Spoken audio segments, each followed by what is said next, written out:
Hello, everyone, and welcome back to the Cactus Patch. I am your host, Glitch Cactus, but you can call me Cactus. And today we have a very exciting episode for you today. We're going to be talking about player skill development that's been a very popular topic recently in the Splatoon community, mainly on social media such as Twitter. And joining us today to talk about this topic, we have Ren. Ren, how are you doing? And feel free to introduce yourself. I'm doing well. You're so good at this, by the way. Thank you. That came off so naturally. No, I'm doing all right. For those who don't know me, I'm Ren. I like watching the game more than I do like playing it. So I'm mostly like watching tournament VODs and stuff like that. And trying to understand like why things are the way that they are. I think most people know me from like helping out Jackpot a lot in the past year, but I've also helped Sayonara in the year like prior to that. And then before that, I was also like pretty invested in the comp scene myself. At least up till like 2020 or so. Did you used to compete? So prior to, so Yeah. prior to 2020, you used to compete. And so what kind of was like that switch for you that made you go from I'm gonna compete and then I'm actually gonna sit back and like help others get better? Um, I feel like this is something that kind of would come up naturally in the discussion as it goes. Okay. But I don't mind. I don't mind just bringing it up We could always right save it now. later if you'd like. I don't mind. I mean, we got to keep people interested, you So know. true. All right, all right. Yeah. Yeah, get a little taste of what they're gonna get. All right, Yeah. Yeah. absolutely. Um, so this whole starting right off the bat, the whole discussion of player skill development. So how did I mean you were kind of one of the prominent figures I was seeing talk about this on Twitter. How did this whole kind of discussion just kind of start and kind of blow up recently and not maybe prior to certain major tournaments or events or maybe much Mhm. in like previous games like S2? I feel like it was always something that was like brought up, at Hmm. least at least in like my circles. Okay. Um, and I know sometimes like it did come up like once or twice as like a big thing back in like Splatoon 2. Hmm. But not to like that extent. Maybe it's because I was in the middle of it this time. Got you. Okay. Um, as for how it came up, well, I only know like what I saw like when I initially got into it. Yeah, absolutely. I after like the whole thing with Jackpot, Hmm. I kind of was more open to helping out like random little like teams or players and stuff like that Yeah. that I haven't like that aren't at like the top level. Yeah. 100%. Um, and it's not like a dig or anything, but it felt like how I used to play the game back in Hmm. like 2020 or so. But it was also around the same skill level that I was at that point. So I'm trying to figure out like, okay, why is it this way? Hmm. And that's when I saw I think it was Fuzzy's tweet Hmm. um on like how the West like sees improvement Oh yeah, in terms of versus like like East and like JP and everyone. exactly, yeah. Yeah. And it kind of like clicked again because again this is like years of context because we had like these conversations in the past. Yeah. So with that in mind, it kind of like clicked where um I'm like really out of touch with things like plus two, plus server, stuff like that. Yeah. Um, and so I kind of saw it as like, wait a minute, I think that like this is just it's like a different way of like viewing things, not for the sake of improvement, but for the sake of like um basically if you change one thing, you'll get better type deal. You know what I Okay. mean? Yeah. No. Absolutely. If we copy Japan, then I'll be better type deal, or as Hmm. like a team, right? Yeah. And I kind of like connected all these different dots, whether it's valid or not, or sound or not, I don't know. Hmm. It's just how I felt about it. And then at that point in time, I was so jaded because I remember all of those conversations of the past, and then I Yeah. see it firsthand, and I'm like, I have to say something, like something that was like at least a little bit antagonistic without just being full doomer. You know what I Yeah. No. mean? To Absolutely. kind of get people to speak out against me, if that makes sense. Yeah. Because you had, like you mentioned, you've had that experience before in the previous games throughout the years, and Hmm. you're in a kind of an opportunity now, where you have that little bit gain of that traction and that following that platform where you want to bring a different perspective to the table in hopes of Right. engaging other players that might be at the top level or might be at like even mid level or even low level, right? Just kind of challenge or ask those kind of questions that make them wonder and kind of pick your brain in a sense about like, well, what about this or that? And I like how you mentioned about, trying to copy Japan in a sense. I feel like whenever we would see things Japan would do, right? It always became down to what's their meta? What are they playing? Let's look at their tournaments. Exactly. But it's never how did they come to this? Like what did they do? What along their path led them to picking like at the World Champs it was like double screen, right? Or like we Mhm. learned that double screen was like in their meta, but how did we get there? What was the decision that them as like their community made that was like, hold on, this is good. Right. Yeah, it's like you're taking it out of the context of the meta that it belongs to, because like Yeah. the West, like Japan and everybody, even NA to EU have like slightly different metas, but Hmm. especially with Japan because they're isolated from us or vice versa. Yeah. Um, they have their meta is completely different. Even if they share certain traits. And a lot of it too, like past even just how did it get there, it's also how is it used Hmm. in those comps, right? Yeah.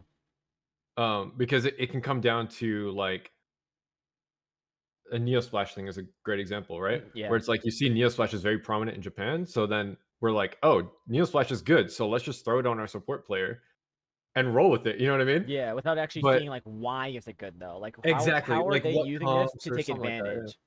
Exactly. Yeah. Yeah, that's Um. awesome. Yeah. But so it's mostly like I feel like that's where a lot of the discussion kind of stemmed from, and then it like deviated from there because my point wasn't like I was saying earlier, my point wasn't to focus on that, but more so the underlying like motivations that players have or Hmm. lack of motivation even to actually improve themselves versus like I don't want to say it's coming off a little arrogant, but like ego feeding in a way. Hmm. You know what I mean? Yeah. That's the primary thing that I was focusing on at that point.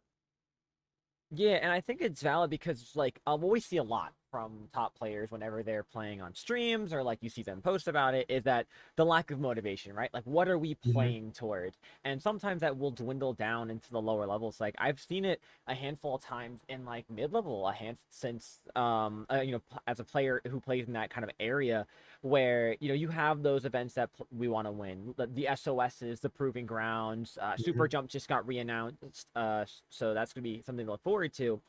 But that kind of dwindles of like, what am I competing at this level for? And I like someone like me, it's more than just trying to win a tournament and say, oh, I won it, right? Like for me, I want to be able to get to a higher level. I want to be able to compete with some of these players that are so good and have been so good for so long. So I feel like it's about challenging that kind of mindset of, yeah, right now there's maybe nothing to compete for. There's no world championship. There's no like major event with like a huge prize pool or something. But that's at least for top level, and I feel like at lower levels you gotta look at like the bigger picture. Like there's more than just like, Right. oh, there's something for me right now, but yeah, but you're not at that level right now. Like for all you know, 6 months down the line you're low level breaking into mid level, pushing high level, and there could be like 20xx again for all we know. Mhm. Yeah, yeah, exactly. And I feel like even for like really low level players, like the ones that aren't like for example low ink band, Hmm. there is still that motivation to get like low ink band. You know what Yeah, I mean? no, absolutely. And then it kind of, and this isn't to say that we need more of this, but it tapers off once you get low ink band because then it's like okay, the next person's like, or the next step, I guess, of a person's kind of motivation could be something like, I don't know, getting in a plus server or like getting a certain XP or something like that in Yeah. game. Um, but it's it's like a goal that I feel is um almost flawed in a sense, especially with plus server, but in Hmm. general, because it's not something that will like push you to like the steps to improve, if that makes sense. Because you can be like you can have the idea of like, oh, I want to be low ink band or I want to have a certain XP or something like that. Yeah. But getting like it doesn't tell you how to get there. You know what I mean? Yeah, exactly. And that's where the questioning has to come into place. Like, this is my goal. What are Yeah. my steps besides I need to play more that can get me there? Hmm. Is that a question or? Um, yeah, well, a little bit of a mix, right? Statement and a Yeah. question. So, like for those players that want to, let's say, win low ink, right? Obviously, they're going to be told and see through hundreds of thousands of guides or advice. It's just like play the game more, VOD Mhm. review and work on X, Y, and Z, but without like looking at the smaller steps in between. That's like, okay, well, what is the proper way we should be playing? Should we be looking Mhm. for scrims? Do we send no queue? Do we play a lot of open? For VOD reviewing, what exactly are we looking for in these VOD reviews, and who should we review with? Just ourselves? Do we get a coach? There's a lot of these minor steps. So I guess I could turn it into a question. For these players that might be watching that are not low ink band yet, but breaking beta and alpha bracket, and they're trying to get to that point. What are some ways they can kind of uh, start turning the gears a bit to improving in ways that will help them get to that level of being low ink band? Um, there's a lot of ways to go about it. The the problem with me giving one generalized answer Mm-hmm. is that everybody's their own individual, Yeah, right? yeah, 100%. So if I were to say like for somebody who has everything like perfect in terms of how they practice, everything like that, but they just don't have the time. Let's say they play like an hour a week. Yeah. Their answer is literally just to play more, Mm-hmm. Yeah, Because at some absolutely. point, at a very even low threshold, if you're not playing enough, you're just not going to get better. Like you can understand the game better if you like VOD a lot, but Mm-hmm. you won't literally get better at the game because you're not stressing your mechanics enough. Um, and you're like fighting rust constantly. Yeah. Um, so to give that's just one example, but like to Mm-hmm. give a single answer is maybe a little bit irresponsible of me, but that won't Yeah. stop me, right? Yeah, no, absolutely. And So I think that makes sense too, because like you said, everyone has their own areas they need improvement on. Like yeah, someone might not have the time, another person might not know how exactly VOD reviewing works or how they should be right. taking the suggestions they get with VOD reviewing. Some players just might not even know where the resources are to find maybe a coach that they want to find that's either for individualized for themselves or overall for their team. Mhm. I feel though like if I were to give something a little bit more generalized, a lot of it can come down to like basically how you look at the game, right? Hmm. I feel like a lot of players, and again, I'm a little bit out of touch with when it comes to like lower level because I'm more in touch with like top level. Yeah. Um, a lot of it comes down to sort of these outside sources that validate or try to attempt to like measure your current skill level, right? Hmm. Yeah. Rather than like an internal like view of how you're improving, right? You're Hmm. kind of you like let these like external like values kind of justify the way you feel or positive or negative about yourself, right? Yeah. Um a big way to improve, I feel, is mentally, Okay. where and this isn't something everybody struggles with, but Yeah. if you have the ability to like ask yourself questions like putting like the ego aside, just generally like, everybody has a little bit, like Hmm. me Yeah. included. No, 100%. um where it's like, okay, this will feel really bad to like look back at my mistakes or to take criticism from my teammates or something like that, right? Hmm. um but you do it with the intent of like how can I get better from this, right? If you like, rather than just kind of like beating yourself up over like, oh, I'm not a low ink band, I just have to get better, you know what I mean? Yeah. It's like trying to look for like specifics like that. And then I can go I guess further into detail on other things like VOD review and whatnot. Mhm. Um, but I feel like that can come like naturally with a later question, right? Yeah, no, absolutely. Yeah. But yeah, I think you explained that pretty well. Honestly, the mental is like one of the biggest things that affects a lot of players, and some recognize it, some don't. Right? Mhm. And it's not always the mental isn't always like tilting, right? And I know that's the biggest thing that a lot of players focus on, but there's certain mental aspects of the game that aren't looked at, like how are you taking might be certain like criticisms, right? Like you could say you don't tilt, but if mentally you're like you said, everyone's got a little bit of ego. If you're mentally thinking, I'm not tilting, but I know I'm good, I might not need this, you're Right. hindering yourself some progress you could be making from really good constructive criticism towards maybe your gameplay or decision making, and things of that nature. Right, yeah. And I like this is kind of a we're calling back to like a little bit earlier in the last question. Hmm. Um but Pika released a video I think like a couple days after my like little tweet thread. Mhm. Um, and in part of it, he kind of called me out, and I totally get it. Like it just kind of like clicked. I was like, oh yeah, no, he's actually totally right. Like I totally Yeah. messed up. But in it, he had a really good point where if you kind of like leave people up to their own devices, right? Mhm. You have like different like branching skill. Well, you have like different levels of skill, right? Yeah. And Yep. each of them can kind of like branch out into different ways, right? So like if you're hard stuck at a certain skill level, right? It's probably because you like deviated in one way that other players that are better than you haven't, right? Yeah. And so you get stuck on that branch, right? If you're constantly like looking inwards or like you're ignoring outside feedback, for example, right? Mhm. You might just be like hard stuck on that branch because you're not like looking potentially you're not looking at like another way to view it. You know what I mean? Yeah. In that sense, like collaboration is also like a really big deal. So even if you're not one to tilt, even something like you said, where you just don't take criticism well, whether it be like you get defensive or you just straight up ignore it or like don't take it for face value or Mhm. don't even try to apply it. That's a big one. You can get stuck on that branch, you know what I mean? And like Yeah. struggle to climb and end up plateauing basically.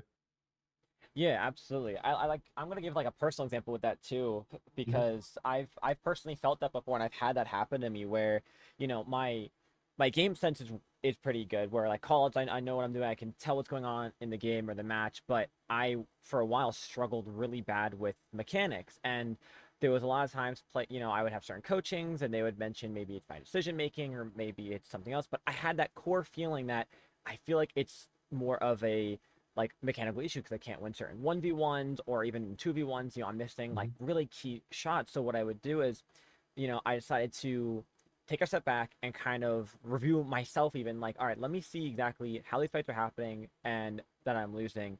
And, let me try practicing by playing more solo queue or something, right? More like X rank. And seeing the difference over time was incredible because that little change I made at instead of listening completely to, what one or two coach said about, certain decision making that they're taking a guess on, mhm. and just going with my gut that it could just be a mechanical skill changed so much. And now it's like my mechanics are doing better, and slowly but surely that's shifting into better certain playmaking because now I'm helping out better in the 2v1s. Now I'm You're reacting more like better and consistent, faster. right? Yeah, there's more Yeah. consistency with how I'm playing, and now it's opened up a wide variety of, well, now that my mechanics are working better, sometimes you gotta find that even playing field because like, okay, now maybe I'm playing solo queue too much and my mechanics are getting Mhm. good, but now my decision making's faulty because I have solo queue rot brain. Yeah, yeah. So that's where it's Yeah, it's like, all a balance. yeah, it's a hard balance to try to find, but sometimes like if don't be afraid to, like you said, outreach and like find more alternatives to things that might be going wrong, Mhm. instead of solely hindering on to one issue that could be the problem when it just might not be. You never know. Right. And I actually like that you touched on it being something that like you just went with your gut feeling in the end Hmm. because while like while it could be your like limited perspective on your own Hmm. that is like um that is like keeping you back, it could also not be, right? Yeah, no, And 100%. but the whole point, like you said, is that you were getting out other outside perspectives to kind of give you other answers, like, oh, it could be this, could be X, Y, you know? Hmm. And then what in the end, like what you end up going for, that's up to you, you know? But the idea is that you're introducing yourself to those different perspectives, like you said. Yeah, you're opening your mind up more instead of Yeah. focusing in on one specific issue, and just to kind of like experimenting with it. Like maybe you spend a week, working on your call-outs more. You happen more scrims to with your team, or if you're not on a team, you do more sendo queue or find more pickups for tournaments, Mhm. and try your best to, whether it's calling out your special more. Right, this is where the baby steps come in. Like, let me work on calling my special more. Let me work on calling out where I'm about to take a fight or a direction I'm going into.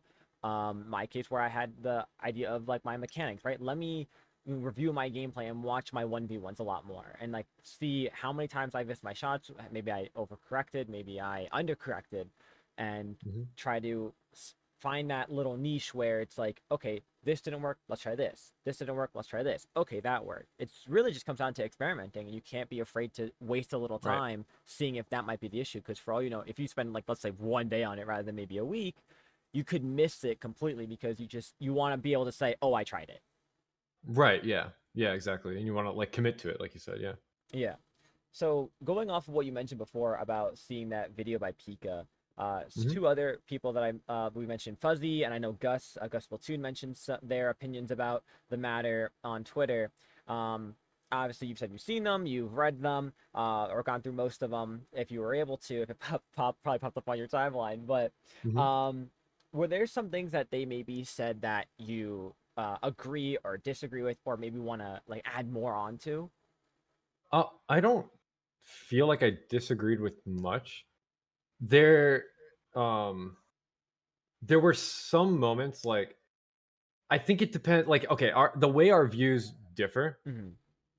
just generally, right? Because Yeah. I came off way more antagonistic than I should have, Yeah. right? But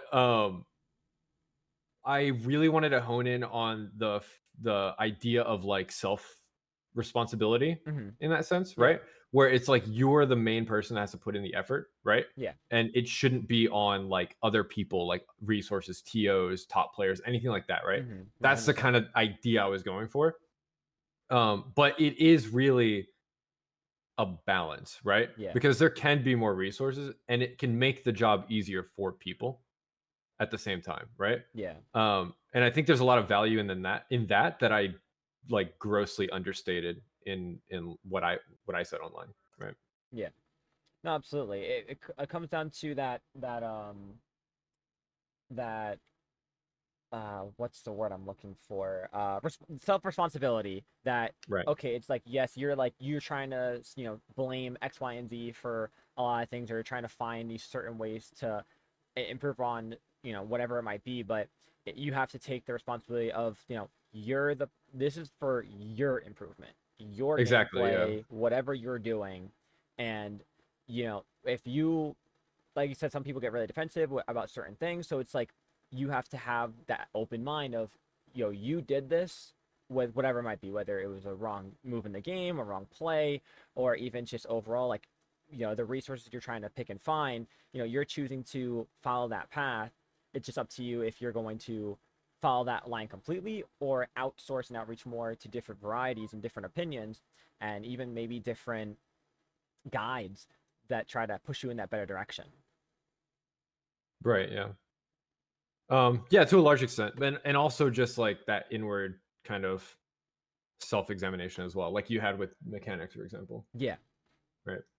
Yeah, no, 100%. Because the last thing because I always like to think that it doesn't hurt to review yourself or like by yourself or with your team if you do like Hmm. team VODs, but don't be afraid to in a sense, take the L and be like, yeah, we need more help with this, or I need more help with this, Right. Yeah. and start trying to find the resources that will help you in whatever field you think you need, or if you're not even sure what direction to start, find someone that will be able to push you in the right direction.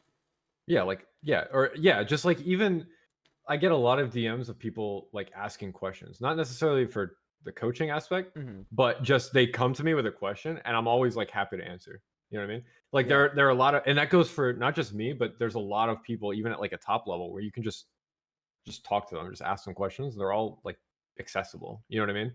Yeah, Um, absolutely. that doesn't mean everybody would answer you, right? Because I'm not trying to extend that invite out, but at least for me, like if you come to me with a question, I'm always happy to answer as I'm able to. You know what I mean? Yeah. So it's not like the avenues towards working towards like improvement aren't there. You know what I mean? Hmm. Yeah, it just comes to just like don't be afraid to ask that question. That's like Hmm. I think the biggest thing a lot of players fear of. It's like, oh, like this person is, you know, maybe they're a really big content creator, or you think they're just miles and miles ahead of you in skill, and you might think they're too busy, but it doesn't hurt to just send that one message. Worst comes to worst is they either don't see the message or they are unable to at the time. But that's Right. the Yeah. worst. They're not gonna screenshot it and be like, "Look at this person trying to get an answer out of me." Yeah. No, that'd be kind of cringe. But yeah, everyone that's what like something I really like about the community is we're all able to try to help each other in certain ways and get better. And that's why I'm really glad this topic even popped up to begin with because Hmm. that's something I myself tried to strive to do for the community, and that's what I've done with certain videos I've made, and even with this podcast overall is just try to you know give those different perspectives and give the opportunity for players to learn and find these resources where when I first started playing competitive, I didn't even know where to begin. I was like Hmm. everyone who probably started back then was like just trying to search on YouTube or on Google like what is the best way to get better at Splatoon, and Yeah. you find those one in a million guides that back then were very rare, but now if you put in a little more effort about like your specifics, what you're trying to get better at, you can try to find them. Right. Yeah. Like to a large extent, they're on top of having like more people that understand the game better Hmm. nowadays, so you can go out and like ask them. Hmm. Um, there, like you said, there's a lot more like there are a lot more videos, even just YouTube videos, even if they're old, like Splatoon 2 Yeah. type, that can at the very least touch on the fundamentals of what you're looking for. So maybe you can better understand them, right? Yeah. Um, but I think it goes a little bit further than that. Um, you can also look like outside of the community for Hmm. those answers as well. And to tie back to what we were talking about at the beginning, that's actually how I ended up getting into coaching, right? Hmm. Because back in like Splatoon 2 around 2017, 2018, I kind of like woke up and I don't Hmm. know how to explain it outside of just waking up Yeah. because I was playing since like early 2016 competitive, like early 2016. Uh-huh. Um, and I was just like endlessly just beating my head against a wall, you know? Like I Yeah. would get better, but it never felt like I would fight a team that was better than me, and it was like they're playing a different game, Yeah. you know? And at that point, I'm like, dude, something is wrong. You know what I Hmm. mean? Yeah. And it was around that time where I just happened to get into Overwatch, but it was specifically not even playing it because I didn't have the game. Like, well, I Yeah. had the game, but I didn't play it very often, right? Yeah. But it was specifically like Overwatch League, and the games, it was like goats meta, Hmm. which if you don't know, just for anybody, it was basically imagine like crab meta back in, like in this game Yeah. at like the tail end, right? So back when Okay. when everybody kind of understood how it was played, you know, Yeah. and at least at a top level, it wasn't like solved, but it was like getting there, you know. Yeah. Um, Imagine that, but it's like hyper optimized to the point where if one player used an ability like 2 seconds early or had it forced, that would decide the entire team fight. Okay. So what I would do is I would watch the games and look for like at every little detail, right? Hmm. Because it was so optimized that you could pick out these tiny little mistakes or find like a new way that somebody can force out a resource early, like a cooldown or an ultimate or something like that, right? Yeah. And to see how that would change the game. And this is like 20, I think it was like late 2017, I want to say, or like early 2018. Hmm. That completely changed how I saw Splatoon because back then it was like, oh, if we get kills, then we can push up. Yeah. And then like this weapon's good at getting kills. Let's do that. You know what I mean? Yeah. But it was very little about like special synergy or like pairing them one after another or together or something like that Yeah. that could create like an overwhelming force. And nowadays, like that's like common knowledge, right? Yeah. But back then, you wouldn't really.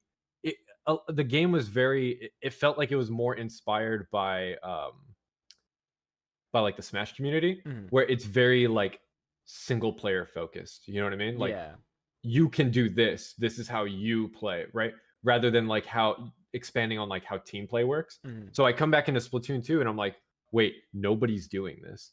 Like nobody's playing this like Overwatch in a sense where like you're using your utility to enable somebody else to kind of do whatever they want to do. At least it wasn't like common knowledge. It was at a Yeah. higher level, right? Um and it was at that point where I was like, well, I understand Overwatch fairly well. Maybe let's see like how much of this translates to. And granted, I was on a team, right? So I was playing at this time and applying it myself. Hmm. So I'm like, I wonder how much I can um like apply this to like teaching, like Yeah. what I know, what I learned from Overwatch. And it worked kind of. There's a lot of like we were talking about Pika's branching analogy or Yeah. whatever. Yeah. I was firmly planted on this Overwatch branch, right? And I Yeah. had to unlearn a lot of it to transfer the fundamentals. Okay. But the idea is that I built those fundamentals, right? Yeah. Um, and from there, I was able to kind of I killed my team. Yo, I killed my team because of this, but like I Oh killed my many god. teams where like you kind of like learn how to like teach those fundamentals as well. Yeah. Um at that level. So a lot of basically, long story short, very long meandering story. Yeah, no, it's all good. A lot of it comes down to like a lot of different communities, Mhm. even things that aren't shooters, right? Yeah. Like Overwatch is very different from Splatoon, but it's still a shooter at its core. Mhm. But I was at this point, I was vodding like uh CS:GO. I don't even know CS:GO. I was vodding League. I would like watch like coaches. Yeah. I think like LS was a big coach at the time. I don't know if they're still around in League. Um, Fortnite too. Like there were so many different games, some of which that weren't even shooters, that where I realized a lot of the fundamentals carry over to Splatoon, right? Okay, yeah.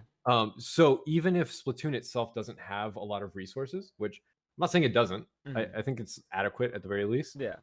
You can still branch out of there. Like, don't be afraid to branch out and like look at other games and other communities and whatnot that are a lot more built, right? Like Yeah. built up, especially the ones that have money in it, like League, like Fortnite, like Overwatch. I don't know about Overwatch nowadays, but I'm sure the Yeah. fundamentals I still know carry. Valorant's been really popular lately. Valorant's a huge one. Yeah, Yeah. Valorant carries over fantastically, for the most part. But yeah, I guess that's my that's my little like Yeah, story no, there. I mean, I think that was amazing because, you know, so many there's so many different games that a lot of players are interested in with Splatoon, right? And I always love seeing the mini communities in the community that are like, oh, Hmm. hey, if you're a Splatoon player who loves like competitive Pokemon or competitive like or Valorant or you name it, there's a group of people that all are gonna play together for those two different things. So it's a really cool perspective that you gave that you outsourced you know teachings and learnings from another game, and Hmm. we're able to apply a lot of that to Splatoon, or a good amount of it to Splatoon, and start changing the way of not only your thinking, but for certain teams and players. And I think that's something that a lot more players probably should do, because I think that helps a lot of creativity. And it's something that a lot of That's a players big one, kind right? of lack sometimes is, hey, I'm trying to get better at this and this. Let me look at how this person plays in Splatoon, how this person plays in Splatoon, or I think some people even like try to watch more of like for zones because of how much it pains. Some players will watch like how JP plays like Turf War just to see like kind of what their meta is for that, for see if they can carry anything over for zones or find any Hmm. resemblance. But when you're able to look out of that and watch something like Fortnite, right? Let's say I know like there was like a Fortnite championship not too long ago that was like online, Right. and you could try to see how those players play with each other, because obviously there's solo, but there's duos, there's trios, and of course there's a full squad. Kind of take that niche of like, okay, well, what are they doing as a team that is somewhat similar when you're using weapons, but there's certain team aspects that could probably be carried over that could be so useful. Right, yeah. Um, and I think a big thing of that too, which I kind of understated as well, is that I also played the game myself. Like I played Overwatch myself. Okay, yeah, Um, I wasn't good, right? It yeah. was mostly like quick play or playing with Yeah. friends.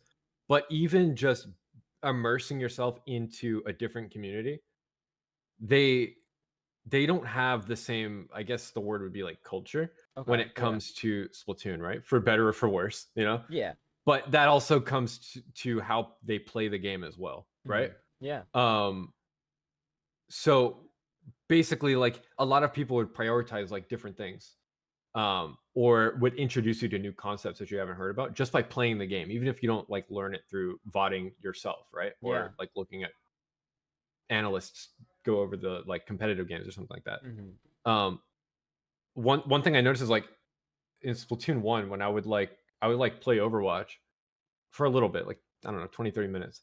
And then come to Splatoon 1 and the game felt a lot slower during fights, Hmm. to the point where it was like, "Oh, wait, I could just hold an angle." I didn't know what holding an angle was until I played Overwatch. Yeah. You know what I mean? Cuz Yeah. Splatoon was like literally my first shooter. Like the original Splatoon was my first shooter that I played seriously, right? Hmm. Um, so like there's little things like that where it's like, oh yeah, I can actually apply like that's where like the click comes in where it's like, oh yeah, all these little things that are just like second nature to all these players in other games Mhm. can just be applied to this game. And it's so easy, you know? Yeah, absolutely. It just kind of comes naturally. Even things like OS. Like I was playing a lot of OS at the time too, and the aiming kind of the way you like read notes or whatever can carry over Mhm. to how you like perceive enemies or like different parts of the UI, things like that. You know what I mean? Like you Yeah. can be more hyper aware of them, No, but you don't get absolutely. that without playing those other games.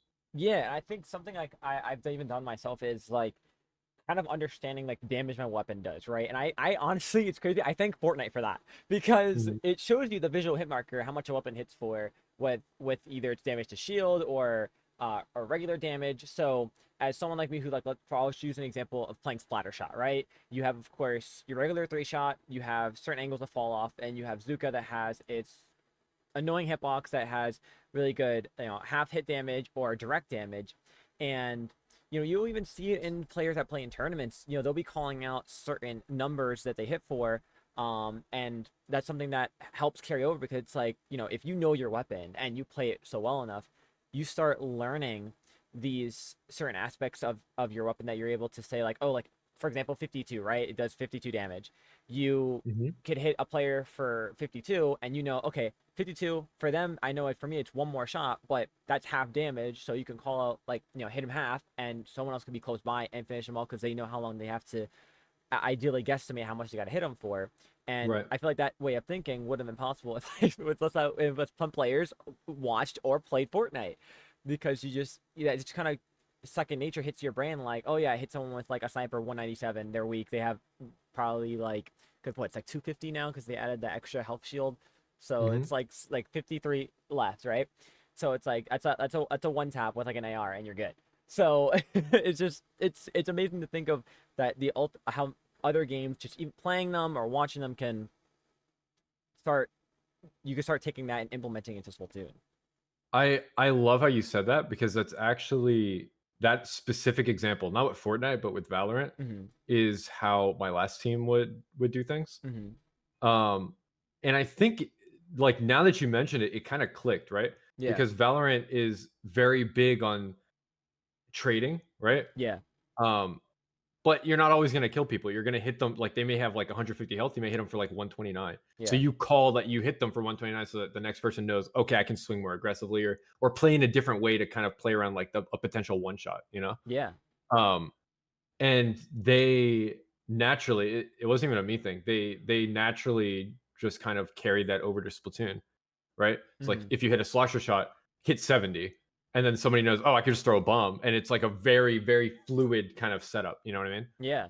Um, yeah, I didn't even realize that until you just said that just now, like where that came from. Yeah, and I think I mean, that's what, even like at the end of like crab meta, right? Where splash was kind of being like, instead of double splash, you're running at least one, and you got a burst bomb. So you hit somebody, like you said, with a slosher for like 70, one Hmm. direct with a burst bomb. And since you have the ability to throw two, let's say you hit an indirect, you throw a second one, that player's going down. Right. Yeah. So it Absolutely. changes that it changes the play style even, or the direction that you're going to try to play around with each other on a team, into making sure you get the picks and you're able to play off of the area that you just freed up because of that pick you got on the player. Right. Yeah. Yeah. It's so cool how the fundamentals kind of carry over, and man, I just love. I can't get over that example you gave. That's like perfect. That's like a perfect example of what I was talking about, where it's like it's not prioritized in this game, but it is in other games. So you can kind of just like mesh the two together, and it's like, yeah, it's awesome. I love that. Yeah, and even if it's not a priority, that to like call out like certain damages, right? Or like for to get a player picked, right? Because obviously in Splatoon, like getting picks are important, but taking space and being able to push objective is relatively more important that you Hmm. want. But being able to get a player out of the way is just kind of like the cherry on top. Like, okay, that player's down, they're not on the right side. Let's say it's Rainmaker on Scourge. I could take that right side up right ramp for first check. Hmm. So by just being able to call out that nature of like, oh, they're weak, two things are going to happen. They're either going to try to stay and fight regardless, or pretty much the fight or flight, right? They're going to either stay and try to fight it out, Right. or they're going to flee away because they know they're pretty much one shot. So you're able to start challenging that. that ideal, and that's when sometimes you see a lot of players jump into those fights. It's like, oh, they're getting them weak. I could just help by, like you said, throwing a bomb, or even like if you have a long range weapon, like maybe even like a blaster, right? You could hit your AOE with a quick flick, because I know everyone loves those flick blaster shots, and then just keep going. And next thing you know, you got that pick, and then you're able to one save your teammate, or ideally if it gets off to a trade, but you're able to move off of that space.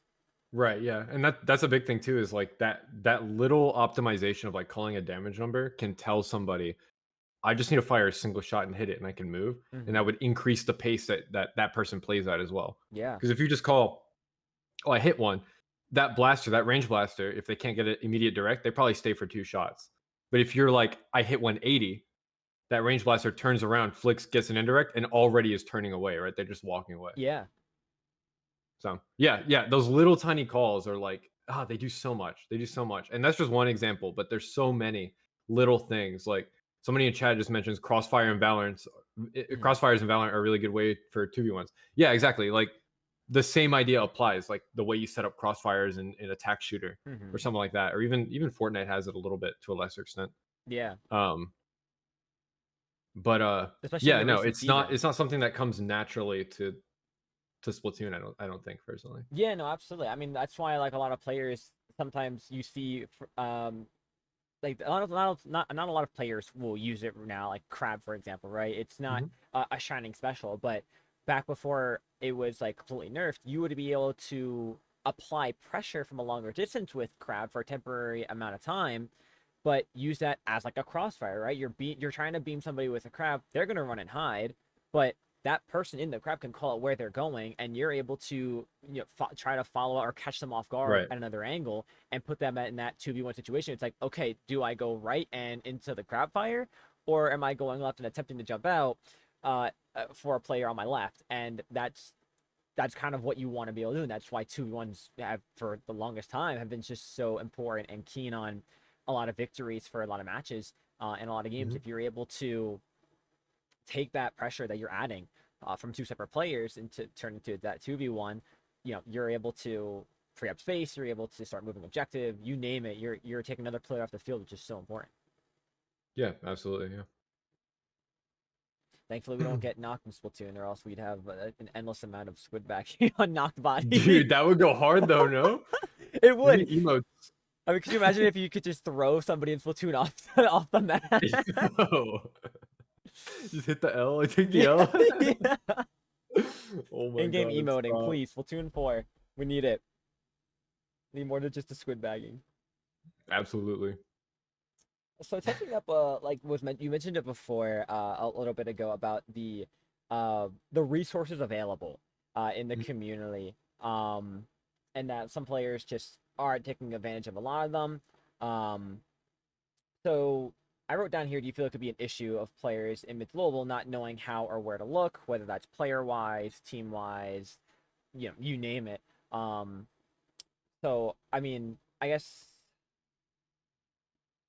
what are some things like some players could use to start trying to find these resources properly, right? I mean, obviously, it's not like you could just Mm. sometimes you could just feel free to hop on Google or something and search it up. But other Yeah. social medias, like even just on Twitter, right? You can't really just search up a certain like title for a tweet and it'll magically pop up. You're gonna get a lot of just random feed because it's such a large social media platform. Right, yeah, no, it's terrible. Yeah. That's yeah, like a lot of, well, yeah, a lot of like Twitter resources are not very good. Mhm. Not because of the content itself, is because it just gets lost so easily Yeah, if that's like exactly. your main thing. Yeah. 100%. But generally speaking, I feel like kind of like what I was talking about earlier with like playing another game, right? Yeah. A lot of the stuff that I would look for would just be like tournament VODs, right? Yeah. Maybe it'd be somebody like giving commentary on it. hmm So like be it like a coach or a player or something like that that's just like watching it over and Yeah. talking about what they see.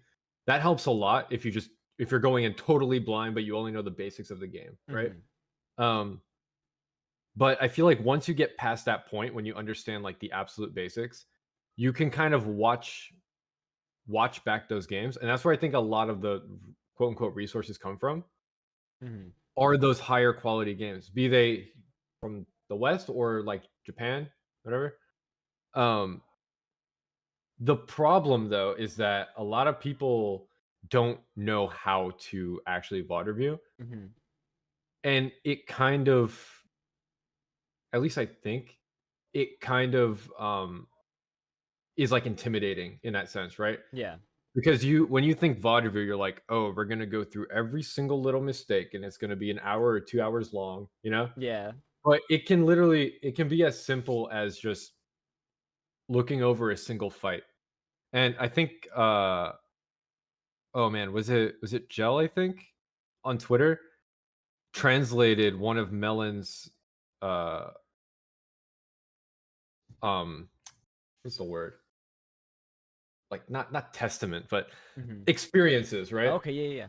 Where he talked about how there was this player that would just wash him in Splatoon 2. Mhm. Um, every single time they fight, like they couldn't land a shot, right? Yeah.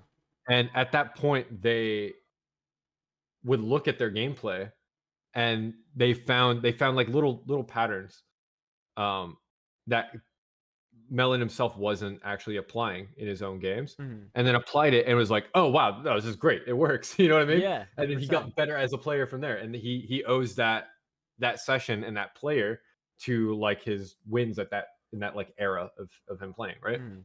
Um, and I think a lot of that applies to players even today, right? Where it doesn't necessarily have, you don't have to like do this long form analysis or whatever, Yeah. but it's just kind of getting an idea of where your role is or where your place is in a game, um and kind of optimizing that, right? Like Mhm. trying to be the best individual you can be Yeah. by trying to like emulate other players, not one specific player, doesn't have to be, but Mhm. just a general, where does this guy position, what does he talk about outside of the game, right? That when they like play your similar weapons, you know what I mean? Yeah. To kind of get an idea of like how they think of the game, right? Mhm. Um, and then at that point, you can kind of try to emulate it yourself and see what sticks and what doesn't, you know? Yeah. Um, Yeah.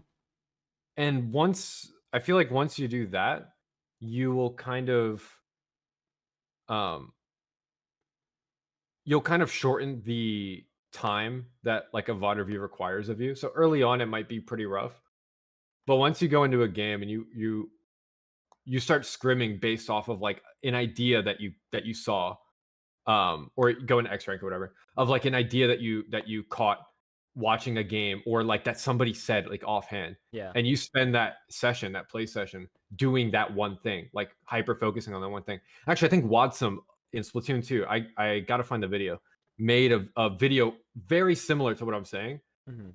But basically you have like one little thing and make it sort of like a game, like gamify it, make it a challenge. Mhm. And then the next time you like review yourself, or look at another game, hopefully yourself, um, you can kind of pick apart those little things, like those little moments, like, oh, I did this thing that Nouricio did on Sword. Um, but that's an old example. But I like, why didn't it work for me, right? And it could Yeah. come down to just like he's just mechanically better, like he's just better. You Yeah. know what I mean? Yeah, But most of 100%. the time, it's like, oh, I didn't take this position, or oh, I didn't notice that. Like when Nouricio did this, there wasn't a Kraken on field or something like that, right? Yeah. Even Yeah. if it's like a little minor thing, right? And that little tiny change you can now be aware of in your future games. And it's kind Mhm. of a cycle in that sense, right? Yeah. So it's like a constant cycle of I did this, these other players didn't do that. Is it something that needs to be changed, or is it like an awareness thing, like where the circumstance is different, but I thought they were the same? Like kind of deal like that, you know what I mean? Yeah. And that's why I think like VODs are a massive resource in that sense, because it is literally like tens of thousands, hundreds of thousands of hours just being left there on the internet for people to sift through. And sure, you have to sift through it, Mhm. like Yeah. that's the annoying part. You have to know what to look for. Mhm. But once you start like narrowing down to, okay, here are like the relevant players, here's my relevant weapon or weapon class, right? Yeah. At least as close as you can get to, you can find a lot more like valuable resources off of that, like valuable little moments to take away off of that. Um, but it's not. it's not just VODs. You also have to like I said, there has to be a lot of emphasis on like playing as well. You know, Yeah. so you have to be trying to apply what you learn and like testing it, stress testing it constantly to the best of your ability. Yeah, no, But 100%. yeah. I agree with that, and I think that's a really good way of looking at a type of way of VOD reviewing, right? So like for like you said, there's so many type of tournament VODs and even like player individual VODs to maybe upload to the Mhm. YouTube or find a way to keep them on Twitch for whatever reason, or even just like with the replay code feature, you can always ask a player if they're willing to share the replay code from an event, and that that allows you to see certain things that what they do. Like for me, a good example I can give is I've been trying to grind and learn 52 gal a lot. And one thing that I always failed with and fail a lot with is how to properly use wall. And there's certain players that are really good at 52. Obviously, Melon, one of the greatest. But on the Mhm. Western side, you have a lot of different players like Apple. You have Storm T Tech. And I could go on. But sometimes what I would do is view how they some of them stream, so I'll see like how they're playing with wall in their stream, or if there's a tournament while they're playing and they're being streamed, let me look over at like on the overhead or hope for that opportunity that the camera pans over to them. How are they using that wall in game that I can start doing that's a little different? I actually Mhm. was able to have a little bit of a rod review session with Storm T Tech, and the way they were speaking about using wall, because of course I had to ask, um, changed my way of thinking of how wall can completely function. Because I used to, like most players, throw a wall and think, oh, I'm safe if I'm like in the middle of it, right? There's that 50-50 shot, but didn't take into account the potential field of latency, right? So you might be, 90% not in through your wall, but there's that 10%. The game might count that 10% with when a bomb gets thrown at it, and next thing you're respawning.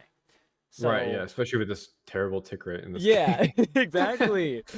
So I found that the best way to do it is find certain angles that you can prop your wall up and poke just a little bit further away, positioned from your wall, and just poke. And most players, when they see fire coming at their side, their direction, they're gonna back off a little bit. Mhm. So I've been able to try to take that, apply it to my own gameplay, and I've been seeing slight improvement with that. Of course, the more I practice it, the better I'll get at it. But I just wanted to give like that personal example for players who might be wondering, like, what does that look like?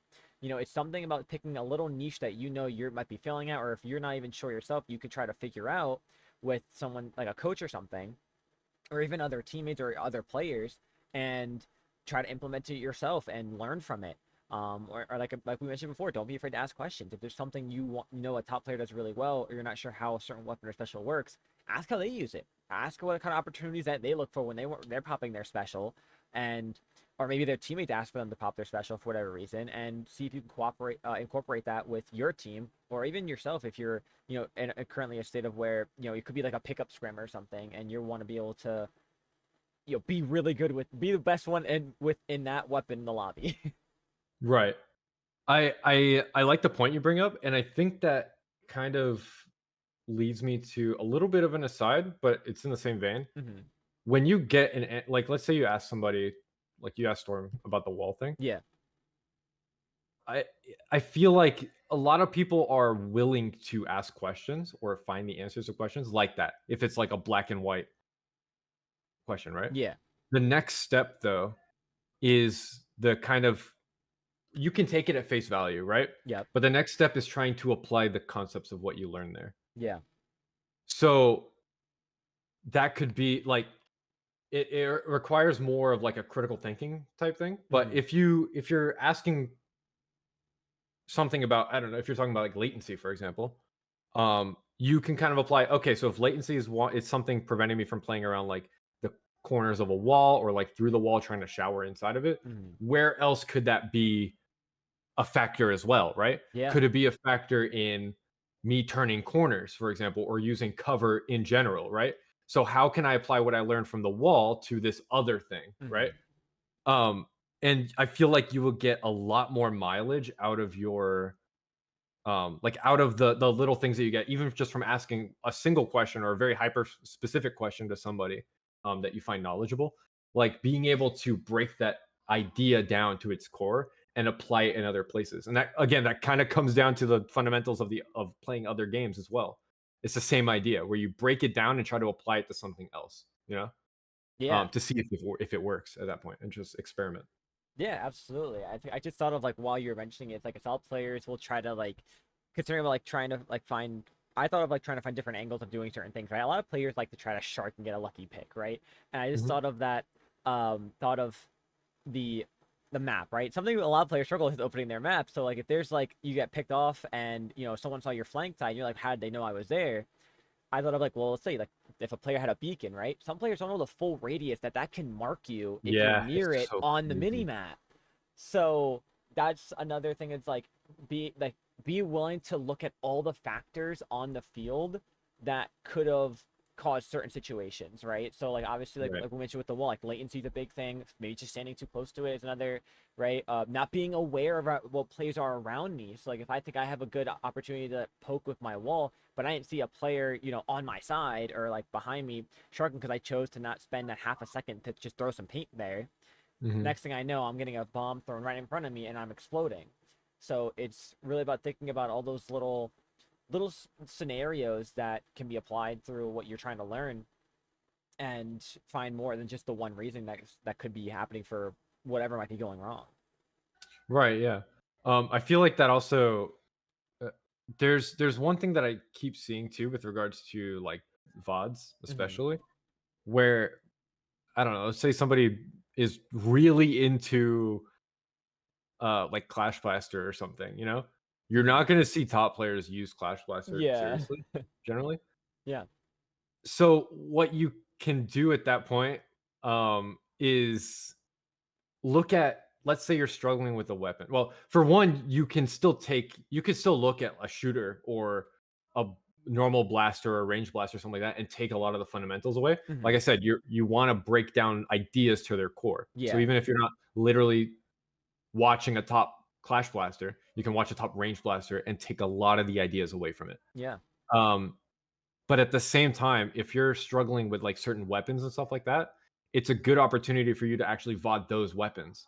Because even though your weapon might not have a lot of very specific, like VODs or something like that at Hmm. a relevant level, um, you're going to be fighting a lot of weapons that are at that relevant level. And at that point, it's still very valuable to look at those other games to kind of see, for example, if I never played a beacon weapon before Hmm. and I'm not used to how the beacon functions because I'm not really thinking about it mid game, Yeah.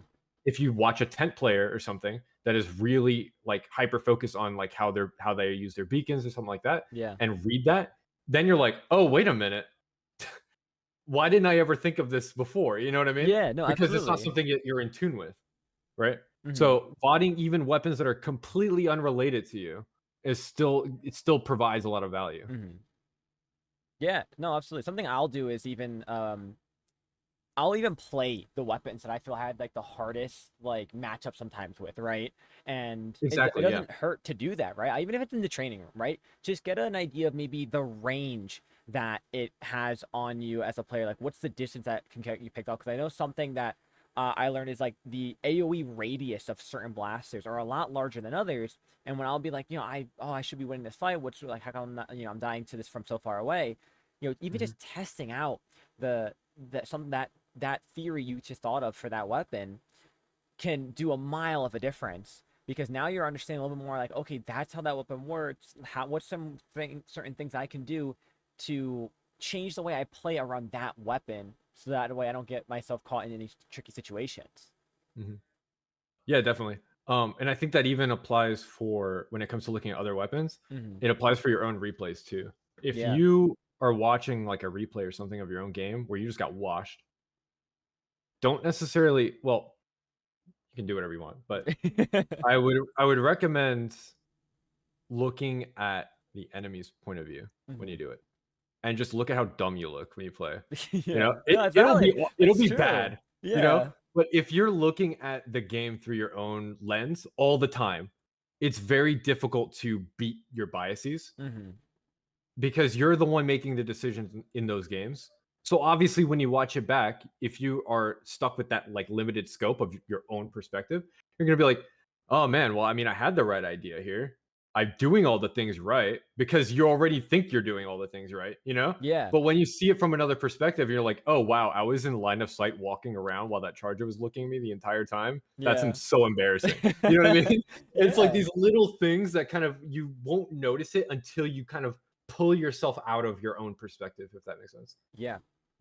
No, 100%. I agree. Absolutely. And it's good to get a different perspective from, now it doesn't even have to be from, like, like a player like in a VC. It's literally just look at how they see you. Yeah, Pretend exactly. you Yeah. are Even that like charger. You're that 10. Maybe even you're that, like, you did see a player you're sharking that you probably should have called. Okay, like, let me look through the eyes of that sharking carbon roller, for example. How Mhm. did they know I was here to get me? And I know, like, a lot of things sometimes players don't even realize, like, you don't be afraid to use your other senses, even your hearing, right? That's something a lot of players are some at top level can be so good at.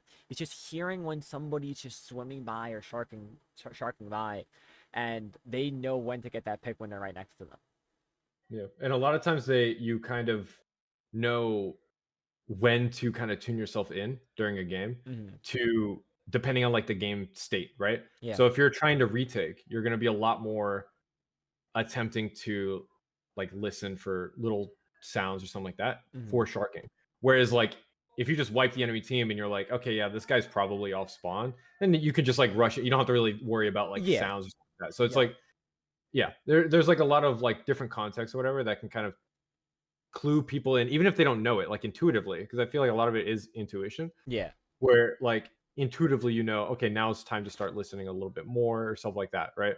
Um, that's a little bit harder to learn from vodding unless somebody like the player specifically points it out. Like I know Kiver does that, and Brian did that a little bit in Splatoon 2. Yeah. Um, but yeah, It's funny. You actually I want to talk about something that you mentioned earlier because it just sure. popped in my head now. You mentioned about, like, watching tournaments and, like, listen to the commentators, right? See what they're saying, especially at top level. You have really good commentators that seen this game hundreds of ways, whether it's they're playing it or they're just viewing it constantly. Um, Mhm. I'm not sure if you watch how many, like, tournaments you've watched before, either live or on at least recently, right? Or on Yeah. VOD, but um I remember seeing it discussed a little bit that for there are some commentary um, moments where there might be things that aren't, like, clearly discussed or wish talked about that happened during a game, and want to get maybe your thoughts on that, and if you think maybe there's certain things that can be done to adjust the ways of thinking or even talking for commentators out there to help not only new players but recurring players that are watching on the screen trying to figure out what's happening themselves instead of just hearing, like, the commentators yap about something. Yeah, I tend to like the this is like personal preference. This is the thing. It's too difficult to Mhm. just be like, I want somebody to do something this way, No, right? yeah, 100%. Because there's so there the audience that you're doing this for is very diverse Yeah. in what they want out of commentary, right? Yeah, I 100%. remember back in like Splatoon 1 days, like Black and Spoon, Mhm. they would just take literally anybody. Like if you wanted to commentate, they'll just have you on and you could just talk about your favorite breakfast cereal or something. You know what I Yeah, mean? no, If you 100%. wanted to. And people are into that. And you know what? Good for you if you are. Awesome. Yeah. Where but the thing is like that's valid, but so is like the hyper analytical style as well of commentating. And it's difficult for me to just be like, well, people should be more in tune with like what's happening in the game or study the game on their own time Mhm. when they're commentating. That's not the right answer though. You know Yeah, what I no, mean? yeah, Like, 100%. do you? I don't want to change how other people enjoy commentating if it's Yeah, that makes sense, yeah. um the but I think if you're looking at specifically live commentary, Mhm. it's at least from a caster's point of view, right? They're primarily doing it, it's less to inform and more so as like an entertainment thing, if that makes sense, Yeah, no, right? 100%. I agree, yeah. Because if you're just looking at something with like live and you're like on the clock to constantly talk and fill the air and bounce off of your commentator friend or whatever, Yep. it's very difficult for you to actually like dive deep unless you're just like, I don't like if you have like encyclopedic knowledge or something, Yeah. you know what I mean? Or like Yeah. you're playing that you're in that community, like that solved meta type community, right? Yep. And you've seen the same thing play out thousands of times, like literally thousands and thousands of times, right? Yeah. then sure, like maybe you can lean more in on the analytic stuff, and you can point out those tiny little things that change how the game is played. Mhm. Um, but generally, I wouldn't look towards commentators specifically to get your analysis from for that reason, Yeah, that makes because sense. Yep. one, it's live. Two, there's so many different variables that make it difficult to actually analyze in real time like that. Just Yeah. every single game, you know, Yep. or every moment to moment in a game, especially in a game as fast paced as Splatoon.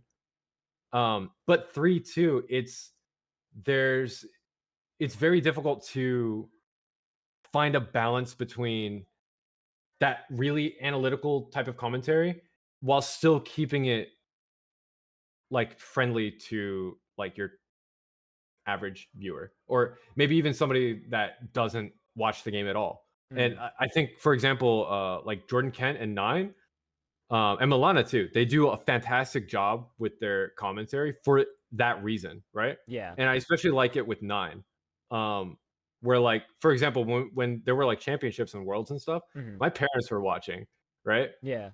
And they don't know anything about this Yeah. game, Yeah. No, I but the get that. commentary, there's such a great balance with Nine specifically, but with everybody, where they can point out like the larger phases of the game, how things are working, right? Mhm. But it's very clear and concise enough to even get like through to my parents, right? Yeah. Like they don't like my parents don't know what the game is, like what's happening in the game, but they can understand like, oh, our team is pushing. Oh, they got stopped by this special. And you know what I mean? And Yeah, it's very, very absolutely. simple. Even if they don't know what the special is or what it looks like, they just know like, oh, Something that stopped darn it. Yeah. yeah, that darn Kraken. I hate that Kraken. It's on the Yeah. enemy team. You know what I mean? Yeah. But I think that's personally, I feel like Nine is the gold standard when it comes uh to commentating in this community at the Mhm. very least. Um and I feel like if you wanted to, you can look at like, again, you can look at other communities as well for that as well. Yeah. That isn't to say there aren't other very good commentators here. It's just I Mhm. don't watch too many uh tournaments for Yeah. the commentating. I don't pay a lot of attention Mhm. in And that that's sense. fair, yeah. Yeah. Um, all I know is that Nine's fantastic, and I will glaze him for that. Like, Absolutely. I mean, Nine's been doing it for so long, and like Nine's even like has played this game, of course, so many times as well. So, yeah, not Nine understands the aspect of really it's like really mastered, if even I'll say the aspect of entertainment and knowledge, right? And Nine's mhm, able to give a bit of both. That here's a really hype moment, and let me tell you why it's so hype, while like making it like entertaining for you as well. right, yeah, yeah, yeah. Oh man, and I love his callbacks too. Like post game, he would kind of explain things to get other people on board as Oh well. It's yes, very, very, very yeah, nice. Yeah, very, very good. But yeah, I think if you're just look up to somebody to be somebody like that is like the perfect balance. You can yeah, go more analytical or more casual. It's up to you. Just give your own take on it. You know what yeah. I mean? Absolutely. Do But do what you feel most comfortable. you know, but generally, I don't really like to be critical of, well, not that I don't want to be critical because it's fine to critique people. Hmm. But I don't like to put any kind of blame on things like commentators and stuff Yeah, like that because there's just so that many aren't variables. that aren't the players themselves, right? Yeah, Because if we're talking about improvement, right? yeah. So if we're talking about improvement specifically, it's not on the commentators to make you better. Hmm. You know what I mean? So to an extent, it's like yeah, this is kind of what I was talking about, where it's like you like a lot of it's like that kind of self-responsibility thing. Like you can look outwards, but a lot of it still stems from you, and you can like critique others and have them do quote unquote better, Hmm. but it's not really, like it's not the reason that somebody isn't climbing, if that makes sense. Yeah. You know what I mean? No, 100%. Yeah, there's so many other variables, and like you know, like you mentioned before, like for commentators, they have a goal, and that's to entertain, but Right. also give knowledgeable input for players of all types, of whether they're veterans, whether they're brand new, or if it's cases where it's like the world champs, where you're gonna have families that are watching this and supporting. And there's even I've seen it on a lot of on Twitter a lot, players that are like, oh, I was in grands in this tournament, and my family had it on in the living room. And it's like It's it's so wholesome. yeah, right. It's you love to see that there's just so supportive. I mean, I've even seen it at Lance. There are families that will be there to support their Yeah. kids, and it's I love seeing that because they don't know what's going on, but they'll hear the kid and the teammates get hyped for certain things, and they're like, "Yeah, we're Mhm. cheering. We don't know what's going on, but you're doing it. Keep going." Dude, it's like the cutest thing. I've had it a few times when I've gone to lands where like somebody's parents would come up and start talking to me. It's like, oh yeah, my son or my daughter, whatever, talks about like your team and stuff like that. It's like, oh, you're that guy from Sayonara, right, or Yeah. from Jackpot or whatever. They're like, yeah, it's so cool to see like how like into it they are. I love that. I love Yeah. that so much. Yeah, it's you love to see the family support when it comes to things like that, Yeah, and the interest too, right? And I think that's like something that it's helpful, especially like wrapping that around with wrapping that up for the commentary is that they're able to support, and when I'm not understand it right away, the commentators give that help to keep that entertaining for those who do or don't know, and like you said, it comes down to the players for things they're doing and the teams that how they're performing, and up to you to look towards the player skill, not the commentator skill. yeah. If you wanted to look more like analytically, my core point is like I would try to look for those players that restream. Well, to a degree, it depends on the player, Mhm. like how their priority. Yeah. But sometimes there are players that would like restream tournaments and whatnot, and kind of Mhm. give a little bit more. They'll be more open to like discussion Yeah. or like giving their thoughts mid game. And those streamers typically aren't. Well, they can be there to entertain, right? Mhm. Likely, Yeah. but they aren't like on the same level of pressure of those casters, right? Yeah. So they 100%. can like take things a little bit slower. You can ask questions, things like that. Yeah. If you really wanted to look for like analysis in that sense, I'd probably take that avenue. Yeah. I know. I think most famously is Keo, right? Keo Yeah, will Kyo definitely comes to mind. yeah, do Yep. their own tournaments or even like the Sendo Q finals or even Chara's events. Mhm. Keo will just do a watch party, and I've been in the chat when he's done now a couple times, and there are those moments where someone will ask a genuine question about like, oh, why would they do that or why would they pick that weapon, and Keo will give sometimes sarcastically, but a valid reason for why a team's doing something like that. And sometimes you even get, of course, the entertainment part of things. That's like, you know, oh, why are they picking that? It's like it's not going to work at all. And then that team makes it work and they win the game. It's like, okay, I misunderstood. I didn't, Yo, I misjudged your game. I get it. those are always the fun ones to look back on. I'm just reminded of the Phantom Thieves game. I can't, like the Flounder game at Worlds just blew my Yes. mind. Oh my god. Yes. I was in the back looking at Max like, dude, what are they doing? And then they ended up winning. It's Oh my it's god. I had to do insane. some serious self-reflection after that game. I Yeah, know. it's crazy to see how like just a wild idea could take someone so far and do the Yeah. craziest things. It's so cool that I love it. So, but turning back to resources, there were some that you of resources that you said that could for certain aspects of them could be maybe made or created or Right. made more available. Um, just like I guess like a broad idea, what are some like types of resources that maybe top players or uh mix of competitive players and content creators could try to make or formulate that could help push better ideas of players trying to get better in certain ways? Um I this is kind of difficult because I don't want to, like I said with the caster thing, Yeah, I don't it's want to kind of like like put that. Yeah. blame.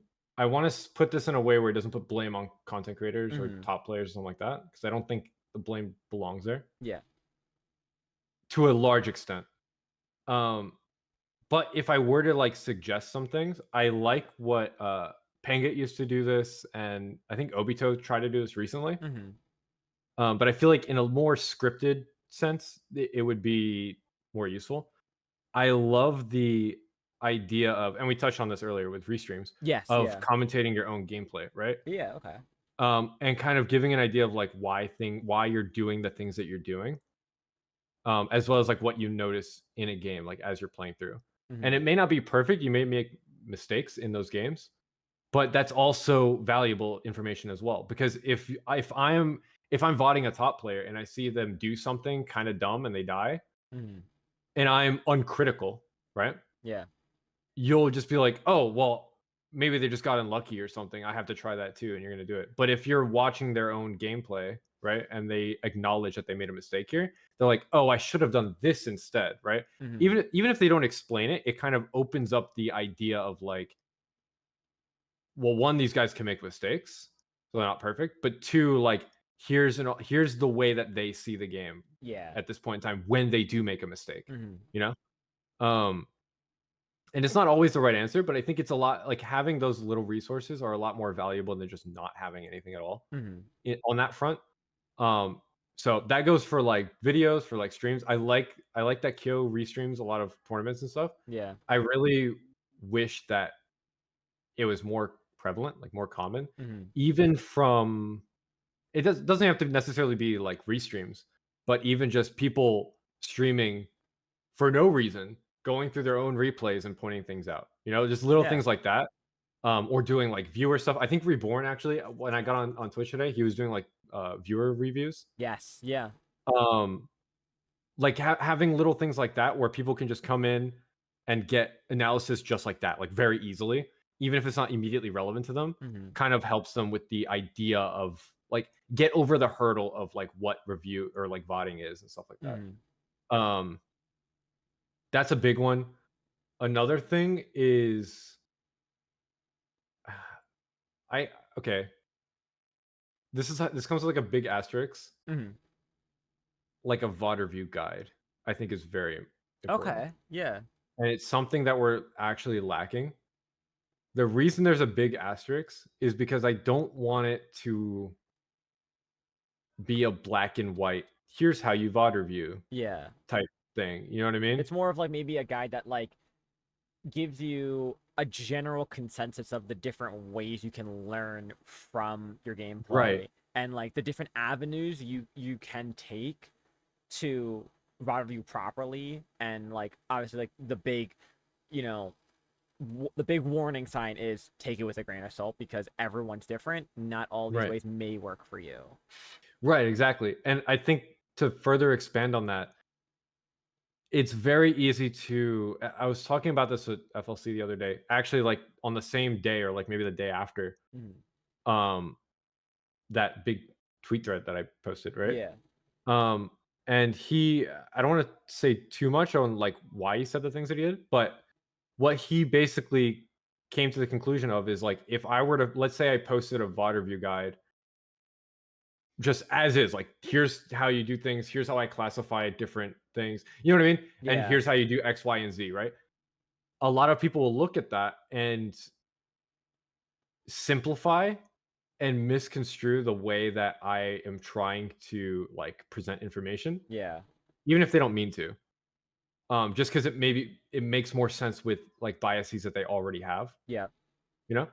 Um, and what would happen is I could end up causing more harm than good. You know what I Yeah. mean?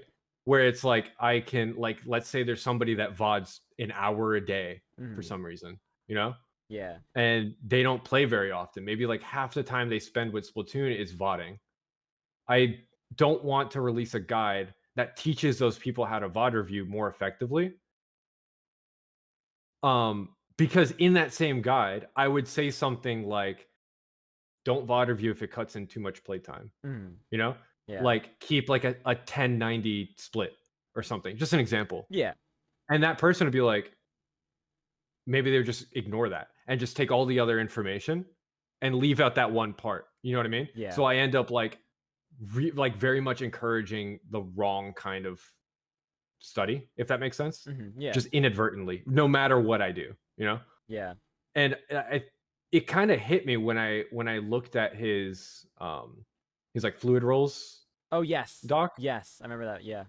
The big thing there is like he mentions there are no roles. There are no static roles. You're not a skirmisher or a slayer or an anchor, you Yeah. know? But if you go on like Sendo or something and look at like player bios, it's like oh, I'm the anchor for X team. Yeah, You know what I yeah, mean? And it's yeah, like, okay, you totally misunderstood what he said. He wrote an entire document. And it's like, you know what I mean? And that's yeah, exactly what I'm talking about. Where it's like, I don't want to put others in a position where I ruined something. Like I yeah. messed them up. You know what I mean? Mhm. And the problem is I don't have I'm not omnipotent. You know what I mean? Yeah.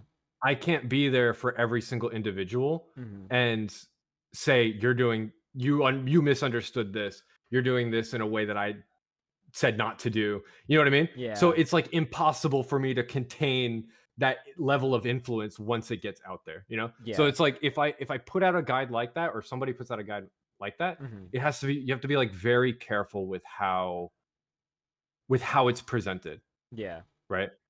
In that sense. That's why I'm very wary.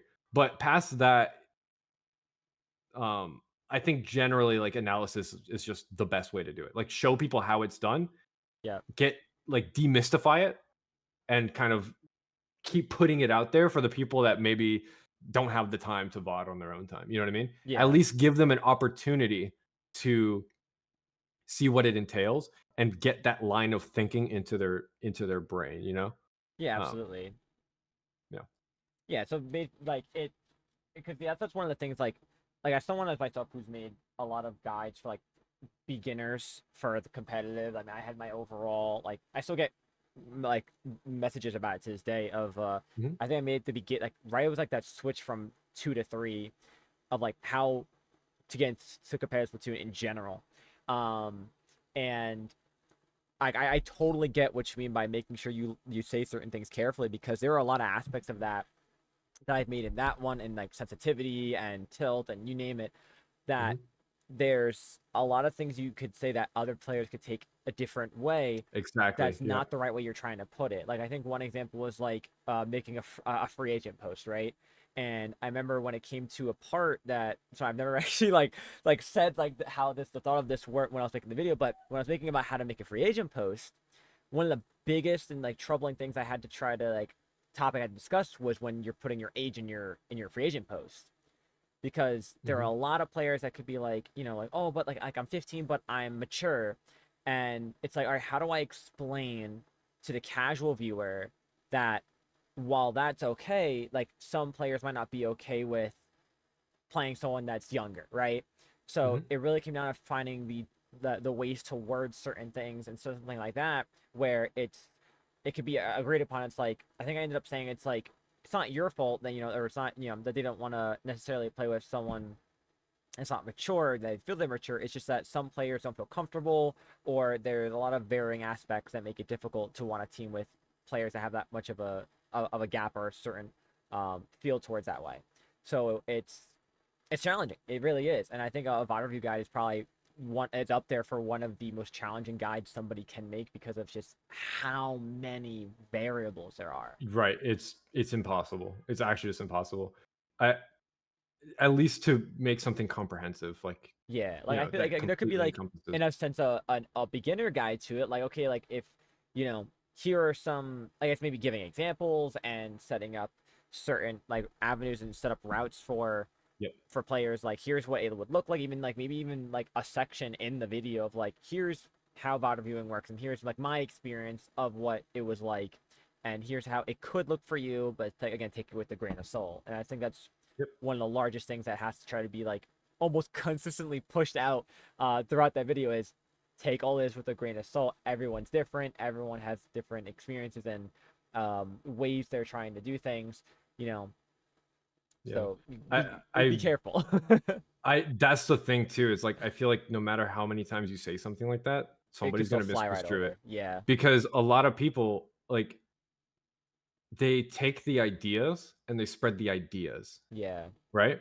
They don't spread the video specifically. Mhm. And same thing with like the fluid rolls doc, right? You take Mhm. the ideas out of the fluid rolls doc and then you normalize those ideas, Yeah. and those ideas kind of mutate into something that the original source wasn't. Yeah. You know what I mean? So if I normalize VOD review through my video, that idea can change into something else that I am a little worried about because like I said, you can keep it very basic, but it's very difficult to go further in depth, and I don't want to like push the wrong habits, if that makes sense. Yeah. Um, at the same time, I think something very, very beginner, as in like, this is my experience, this is how I do things, Mhm. can be better than just saying this is how to VOD review. You know what I mean? Like Yeah. that could be a lot better of a way to go about it. So I do like that idea. Yeah, I think giving players like your experience and then allowing them to branch off of your experience and be that I think it's good to share both sides of like good and bad VOD reviewing, right? And just kind of Hmm. like, kind of like here's what I went through. For you, it's going to be different because you're you and I'm me, but this is Right. how it's helped me, or this is how I've learned from these experiences with VOD reviewing and where I'm at now when I've done it, and I think that's Hmm. something that you know that could branch into whether it's a top player doing it or even like any player really, or like if just a bunch of players want to collaborate and make a big video project on it, just kind of giving the different perspectives and allowing more players to be like, okay, it's not just one person that's saying this. It's like there's a group of players that all have different experiences with this. You know, this is worth a shot. This is worth trying to get better. Right. Yeah. No. Yeah. That's not something I've actually considered very much. Mhm. So I like the idea that you're kind of expanding on that idea too, because I just haven't thought about Yeah. going that route of just making it less of a formal idea Hmm. and more of something that is um More creative and like experience yeah, based. more Yeah. shared experience of it. So that's Right. the Yeah. content brain That's in a good me. idea. I do actually like that a lot. That's the content brain in me. It's quickly Yeah. thinking No, on I the like it. toes with It's good. I love that. that. That's solid. So I guess like that kind of like answered the one of the last questions I had, which was what can I guess top players or um that like maybe don't make content, like what can they do to like help mid to lower level, just players in general that are lower skilled than them, get Hmm. better and improve. And I think that's just overall been answered throughout everything. It's just it's really just giving your perspective, being able to Hmm. support and help those players that might reach out or helping. And we've seen a lot of fantastic great players in the community go up from like Metafy and offer their eyes and support um and their coaching abilities, whether that be they know how to coach or they're trying it fresh, and like obviously giving the disclaimer of like, hey, like I will try to coach you, but just be wary, like I've never coached before.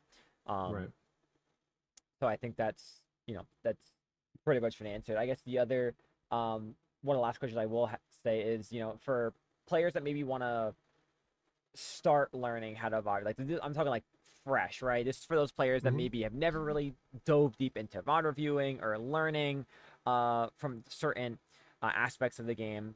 What can players start to do, or can they start learning, whether it's VOD reviews or reflections in between matches and games, or even in between deaths? Because I've seen that a lot of players like try to think like, okay, how did I die there? What was I doing just like 5 seconds before? Obviously, that's a Hmm. quick brain, that's a quick thought process. So take it with a grain of salt that I said that. but but to begin the process of being able to shoot higher in whether that's the divisions, the skill level, you name it.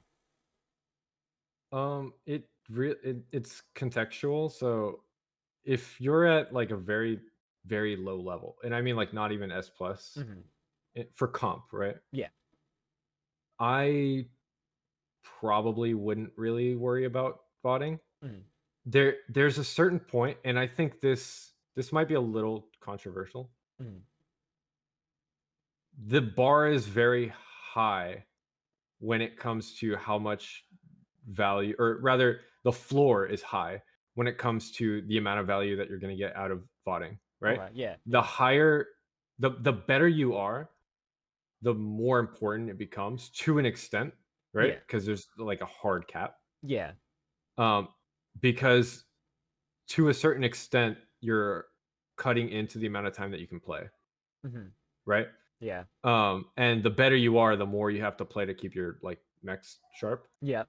um So I think if you're at a point where like you're super fresh to the game, even at a competitive level, the answer literally is just to play more, Hmm. but also to play more in a way that pushes your boundaries. So even if that means like not playing with your if you have an established team, not only just playing with your team or Yeah. not only just playing open, but like push X rank in not for power or anything, but just to get as many games in and to stress your mechanics or stress your ideas as much as you can. Yeah. Not to win or lose. Winning or losing doesn't matter, Mhm. right? Yeah. Um, but the more like stress you put yourself under, the more um the more you kind of pull yourself away from going like autopilot or giving yourself time to think things through in game, right? Because you Mhm. want to like ingrain these ideas, you know? So Yeah. like if you're in a this is getting a little wordy, but if you're like, I don't know, in like a testing room and you're training your aim, you've seen those people on Twitter that are like god aimers in the testing Yes. room, Yes. you I know know? exactly Like what they you can do it with mean. their eyes closed. Yeah. But then you put them in a game and they can't hit like half of those shots. Mhm. You know? Like they could be good mechanically, but they're not nearly as good as those people like as they are in the training room. Yeah. And it's because if you're testing in a low stress environment or you're testing in a very static environment, you're mastering playing in that environment. Yep. So the second you end up in some place where you're like a little bit out of your league, like there's players better than you, maybe you only practice in turf war or in the training area. Mhm.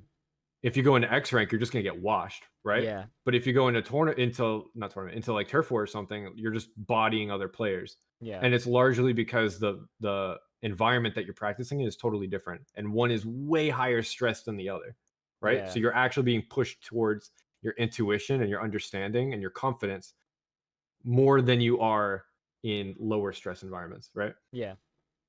So getting away from your team, getting away from comfortable environments like that can push you to be a better player over the long term. Mhm. As long as you don't like tilt too hard. Yeah. Um, but that comes with like a separate like ego thing. Yeah. Um, but so there's that specifically, and I think that goes for like average players, like across the spectrum of skill, Mhm. but especially for lower rated. As you get a little bit better though, you would want to VOD focusing on yourself, right? And I touched on this a little bit earlier, where you kind of learn from other people and other perspectives. Mhm. I would not recommend and this is very contradictory to what I used to say, but Mhm. I've kind of grown past it. I would not recommend starting by VODing yourself. I Uh-huh. would go into looking at somebody else, somebody like a top player or something, Yeah.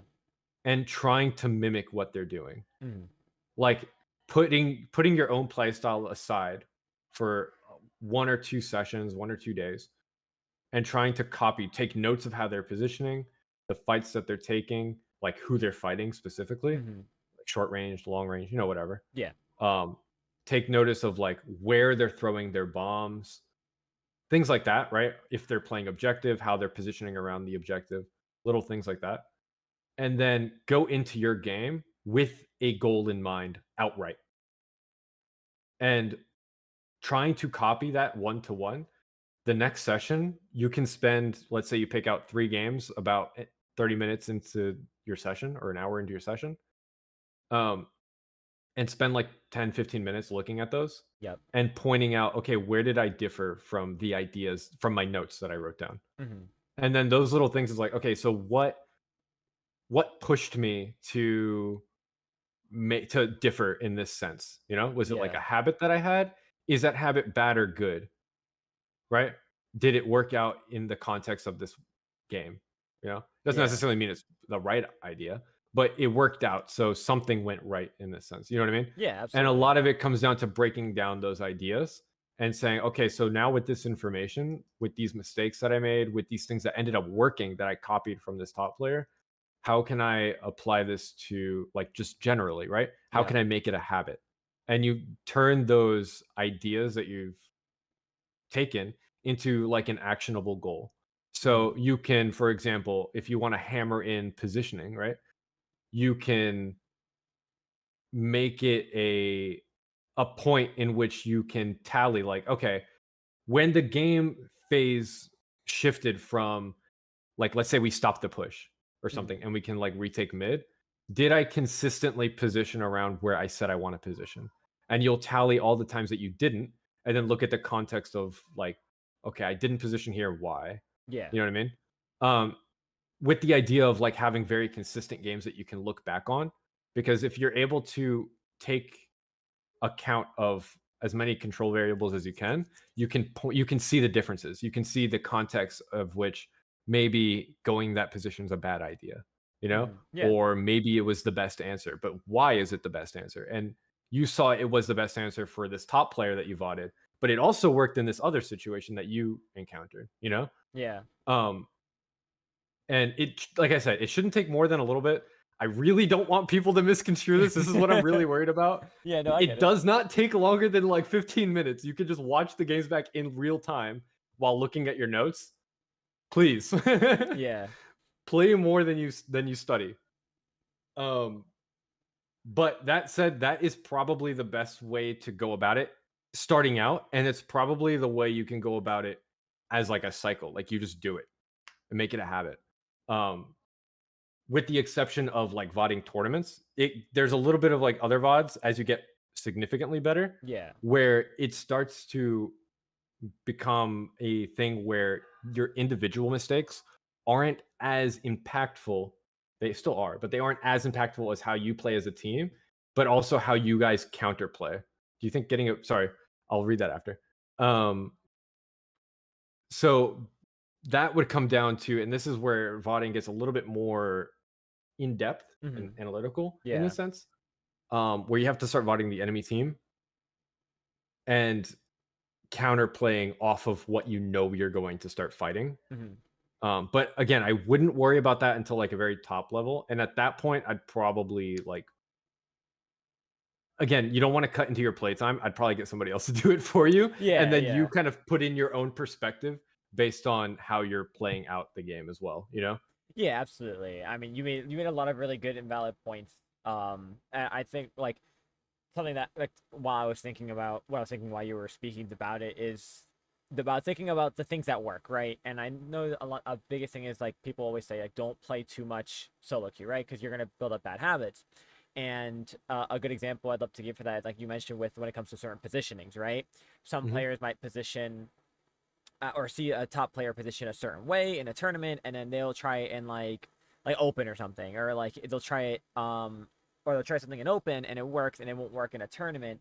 And Hmm. it's about like you said, just questioning everything like why did it work here or why didn't it work there, and it's thinking about the variables that there are. And as you get higher and higher and the more you play competitively, especially on a team, you start to realize the changes that are from open uh to tournaments, right? And the biggest thing, of Right. course, is the communication, right? So someone on an open isn't going to call out to their teammate, or someone in like X rank isn't going to call out to a teammate like, "Hey, there's somebody on this side." All they have is two buttons to work with, which is this way and ouch or booyah. Hmm. So, so Yeah, and you can abuse that so hard. yeah, Like, exactly.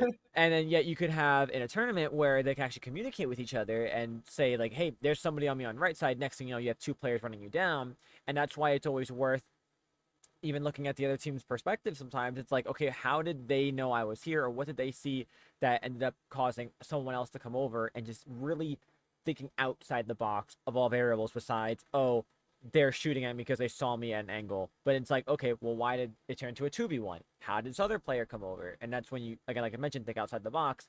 If it's a tournament, there's probably call outs, there's, positionings they're coming up with, where something like mhm. X rank or just solo queue in general, it's so randomized. Literally anything and everything can happen and go well or wrong with for you there.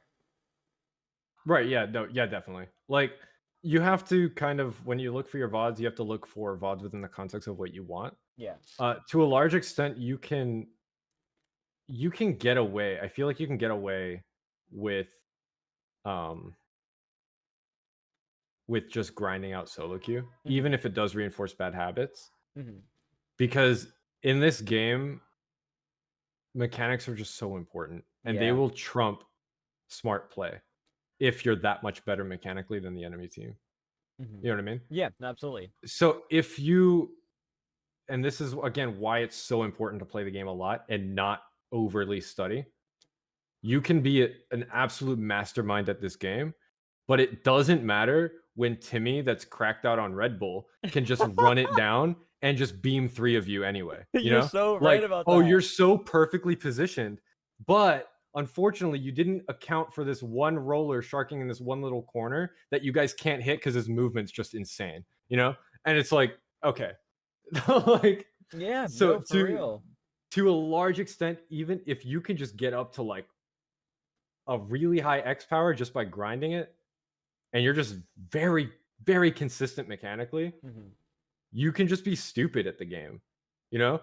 And it'll work. Like you can get to a pretty high level competitively, right? Yeah. And then obviously to a certain point it falls off because now people start counterplaying you and put and like they will match your mechanical skill. So once you match somebody's mechanical skill, or maybe you're a little bit better than them, Yeah. but they're a lot smarter than you, all of a sudden it doesn't matter nearly as much, you Yeah. know?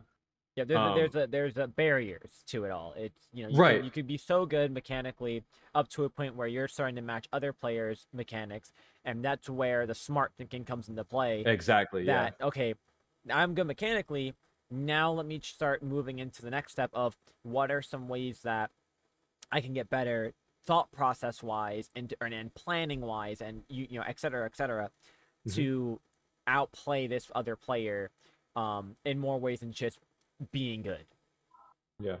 It's just the I cannot stress enough how important mechanics are specifically Hmm. over even just game knowledge, right? Yeah. You'll have obviously a baseline of game knowledge, but I'm talking about like the team wide macro scale game knowledge where you need to like coordinate specifically in very specific ways Yep. to like optimize for a specific map. You know what I mean? Like Yeah. that kind of thing. Um So long as you're not just like, I don't know, dropping mid every game for no reason and then just killing yourself, you know? Yeah. Even if you're really good mechanically, like you'll in X rank, you're gonna be taught not to do that as you Hmm. get better and better and better, assuming you're like very, very good. Because you'll just kind of get punished for it in that sense.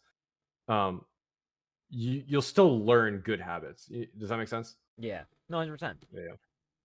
Like there's a lot of You just won't like learn how to play comp. Yeah. yeah, exactly. There's a lot of Yeah. benefits to playing a lot of solo queue, and like the biggest thing is, like, of course, with X rank. I know that's was one of the biggest changes from like S2 to S3 was the option to choose your region, right? And there were Mhm. so many players that picked over to the JP region because the players over there are just so mechanically gifted, and because they also grind the game a lot, right? They are playing this game like practically every day and for a long times on end There's just if so many they're more able to. players there too, so you That get better Yeah, matchmaking. Splatoon is massive in Japan, so you have so many Yeah. players that are getting higher in that skill levels that you see so many NA and EU players on the Western side pick that region to try to get better, regardless of the latency.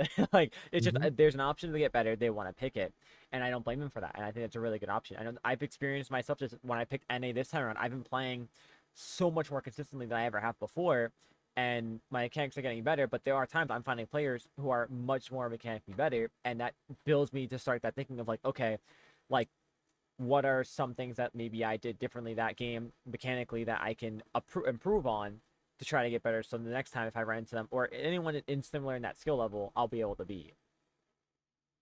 Right, yeah. Yeah, no, I totally agree, for sure. Um, I know someone in the chat did ask if get you think getting a personal coach is important. actually, there were a couple I think there was one other question too. Oh yeah, for the average player, would scrims generally be better to practice than an X rank? Okay, so I'll start with that one because it was first. Yeah, you got it. So for the average player, the average competitive player, I'm assuming you mean, so somewhere around, like, mid-level or, like, upper low level, Hmm. I'm guessing? Yeah, we can Would scrims assume generally there. be Yeah. better practice than an X? The thing is, okay, so keep in mind, I am out of touch because I do not practice personally Hmm. at that level. I don't practice at all because I don't play this game. You know what I mean? Valid. I Yeah. only like analyze it. Yeah. Um, scrims are better to a point because remember what I said about comfort? You want to keep yourself from getting too complacent in the position that you're in, right? Yeah. So, for example, and this is something I suffered in when I was playing comp, and this is something I still see people suffer. Let's say I'm the Zap man on the team, or like the very passive kind of player, like the quote unquote support player, right? Yeah. Massive air quotes, Hmm. right? It's very easy, and same thing with like the kind of backline range players, right? Yeah. It's very easy to get used to having a very aggressive team of like frontline weapons that are very good at fighting and holding their space, right? Hmm. So you can kind of just like sit back and chill, you know? Yeah. And what that can culminate into if you're not grinding on your own time and pushing your boundaries Yeah. is you just start like going like 3 and 6 every game and you're not really having impact. And it's very difficult to push yourself out of there because once you get to a point where you're very comfortable in your position and you're like, okay, I know what I need to do, but it's not really that much because my teammates kind of got that, you know. I'm Hmm. not pushing my mechanics. I'm not really, you know, you're not taking fights, you're not initiating. Um, you'll start falling behind even if you don't realize it. Yeah. And when you go into like something like solo queue or a pickup, those games become unplayable Hmm. because your environment changes and you need to adapt.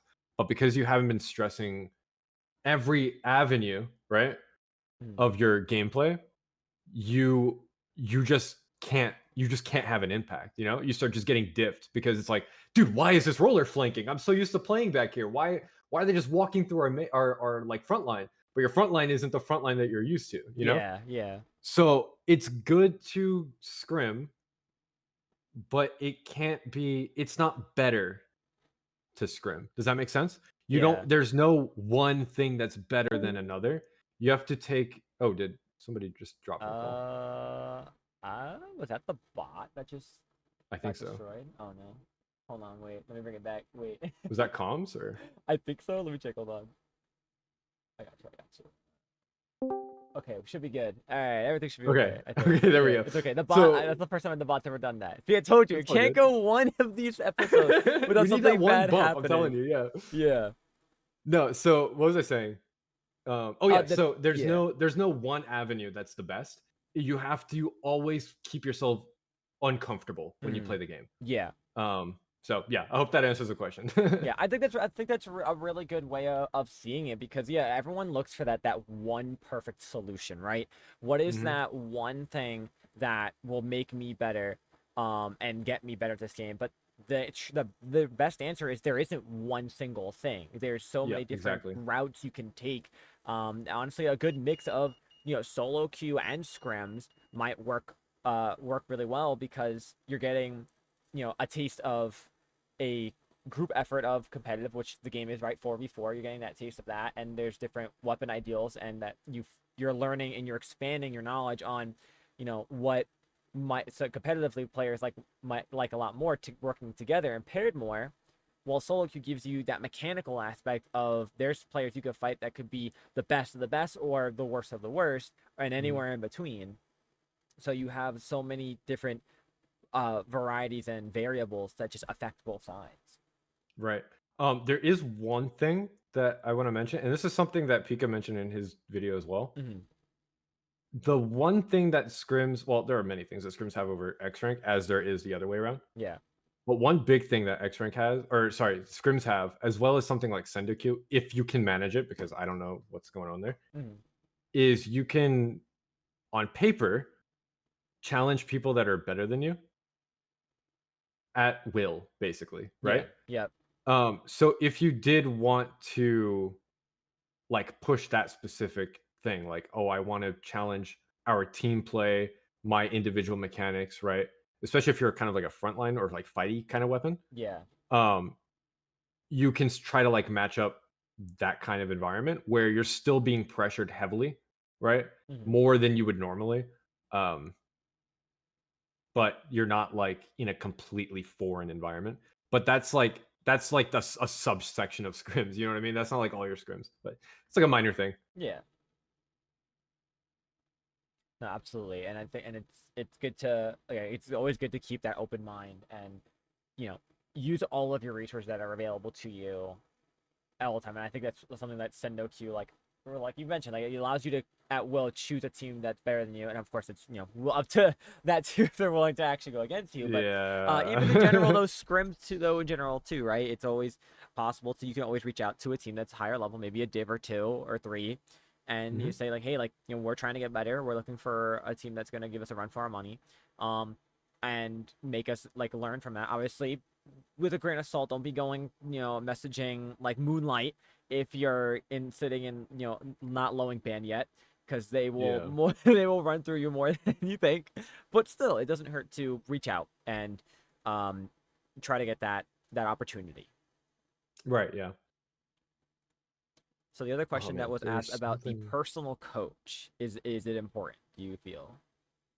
No, I I feel like it. It kind of feels like you, not you, the person who questioned that. In It general. feels, yeah, when you get somebody that it depends how the coaching is done. Hmm.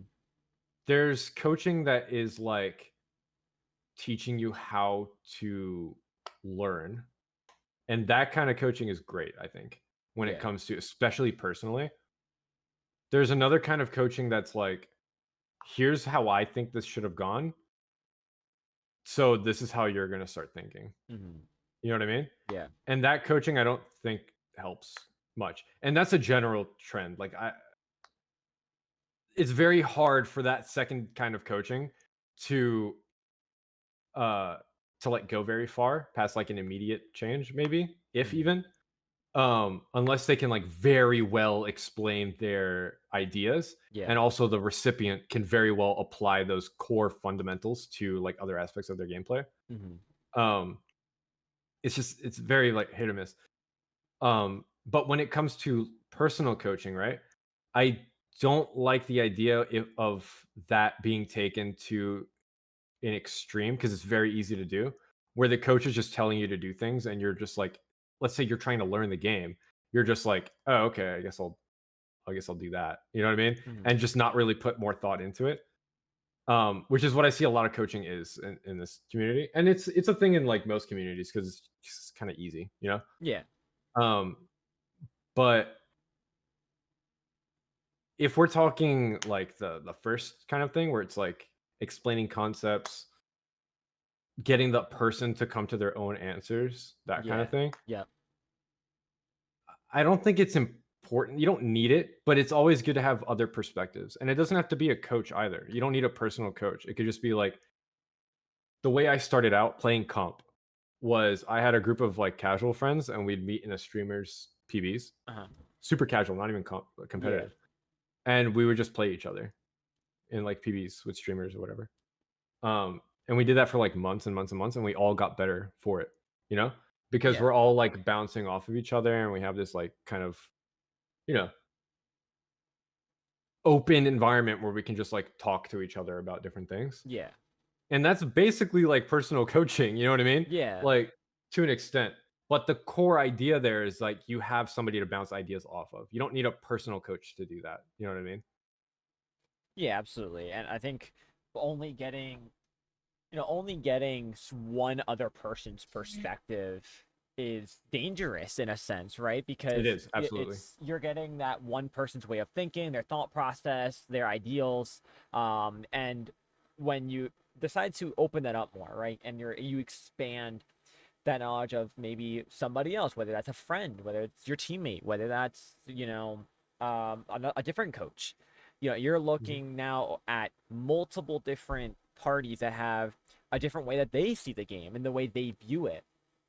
So it's always good to have that open mind of, while it's good to get coached by, player A, it's good to also get coached by player B, C, and D because they're going to give what they've gone through and what they've experienced and what they have seen and what they have learned and try to shed all their knowledge onto you. And whether you want to take each of that, ideally don't take each one at face value, but feel free to kind of come to a general consensus with a lot of things that are being said and implement to see which ones work for you. After all, a lot of the way Splatoon works is trial and error. You're not going to get it right the first Right. time. You're not going to get it right the 900th time. It takes time. It takes practice. Eventually, you'll get better.